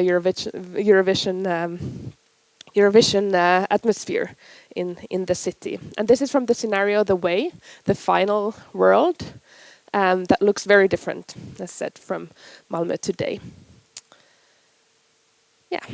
In the cities further north, meanwhile, the last scientists and philosophers debate the dynamics of change and renewal, develop hypothetical models on paper in silicon. They know that they must change. Indeed, they knew so long ago, and their paymasters refuse to listen. But they are too late now to change the way they see the world. If they were not too late, they might look at the city, see the Sony and the Sonora, and see in them an answer, only one answer, not the answer, and definitely not a solution, but an answer nevertheless. And that answer gathers 3 truths together. First truth, some people will always seek continuity, safety, familiarity. The Sony instinctively bind together groups of these people. The agent of that binding is memory, a glue made from the ghosts of music past. Second truth, some people will always seek disruption, risk the strange. The sonara instinctively finds spaces of stagnation, stir them up, convening new collisions.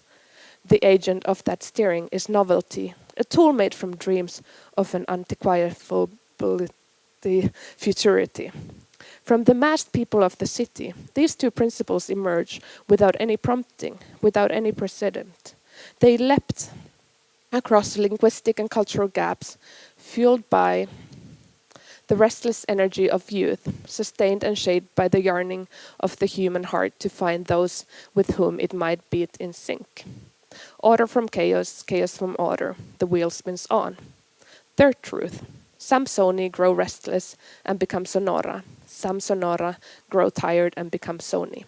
To either tribe, this is blasphemy, of course, but the music will always play for as long as there's ears to hear it. Thank you very much.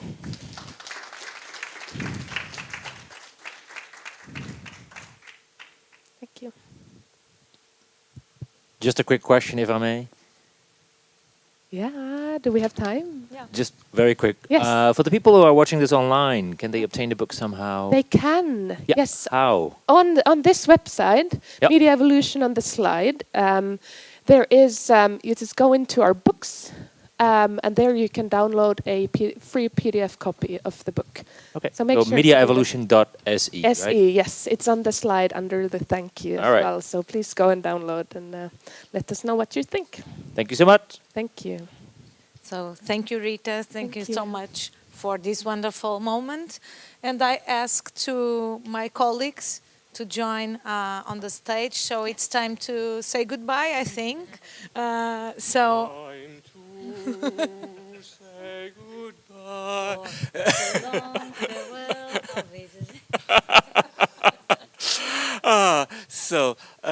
It's incredible, but it's already over. The wonderful Eurovisions conference, the 7th edition, about music, identity and migration. And I think we had 2 wonderful conference days packed with precious information, with great panels, with a wonderful science slam. And here I repeat our invitation. If you are writing your bachelor thesis or your master thesis or your doctoral thesis, contact us and be part of Eurovisions next year, wherever the Eurovision circus might take us. So we also try to keep the Eurovision music alive in our breaks, be it by the wonderful art of our longtime collaborator and friend, Kojun, as well as by young music students who were challenged to sing ABBA songs, mostly unknown to them. And what it was to begin our conference with Eurovision Song Contest themes played and sung by Henry King and our lovely Erin Corey. So it is our purpose to keep the Eurovision Song Contest as a trigger for diversified discussion around the social sciences, as well as to invite every person interested in the Eurovision to join us, bringing new ideas and personal contributions, and continuing to enlarge this community. So thank you very much, and see you next year in, who knows? Yeah, and again, for me, it's a special honor, and I'm happy to the bottom of my heart that we are here in Malmö today, because 11 years ago, when I just was a little scholar at Malmö Högskola, I had this crazy idea, why are there scholars out in the world working on Eurovision? We should have a conference, and we did so, and that was where we met for the first time. And that's so great to have seen the journey of Eurovision's taking off the ground. And I'm so happy that we were able to host you, Erin, here at Malmö University, with support from the Faculty of Arts and Humanities or Social Sciences maybe, but we also from Linnaeus University, where I work, where we could bring in both Linus and Jan-Olof Gulle, who are professors at our university. and myself on a little corner, and maybe I once upon the time will take the step to even write something about Eurovision. I think I'm there now.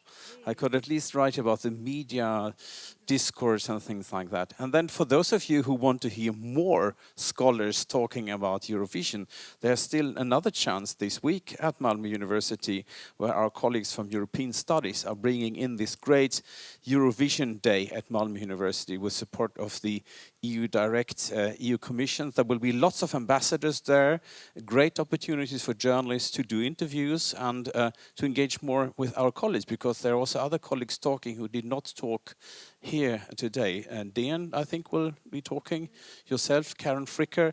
So it's a great lineup on Friday, don't miss that opportunity. And there are 300 free lunches that might still be up for grabs. So with that being said, I'm also very happy that the Malmö weather has played well over these 2 days. Yeah, because like 2 weeks ago it was snowing, and you know. So and Martin and Rita, thank you so much for having us here at Malmö Evolution City, so Media Evolution City, and for presenting the book to us. So thank you very much, and yeah, have a good continuation. So thank you again. So yeah, we were united by Malmö 11 years ago. So I have this task. I have a huge list of acknowledgements. So I want to thank you again, Andreas. I want to thank Erin Corey for hosting us in the Malmö University. As well, I want to thank you, Wilfred van Dalen, our colleague, Carla Figueira, and Paul David Flood, Felix Herring, Paul Lashmana, Ben Robertson, and our musicians, Cor June and Eric King. So for the website development, I want to thank to Gonçalo Antunes de Oliveira, and for the designing of our flyers and communication for Gonçalo Conceição. I can't forget our speakers of these 2 days. Thank you so much for being with us. Thank you for sharing your knowledge, giving us more food for thought. So it's a pleasure to welcome you in our conference. So I need also to thanks to the institutions that support us, such as Malmö University, Linnaeus University, Media Evolution, Ethnomusicology Institute in Lisbon, Goldsmiths University of London, and Center for World Music in Hanover, and OGIE Portugal and ESC Insight.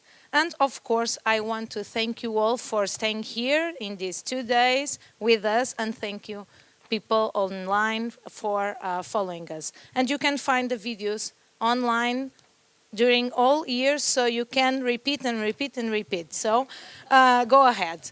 And thank you, my team. See you next year. Who knows where. Thank you. Woo!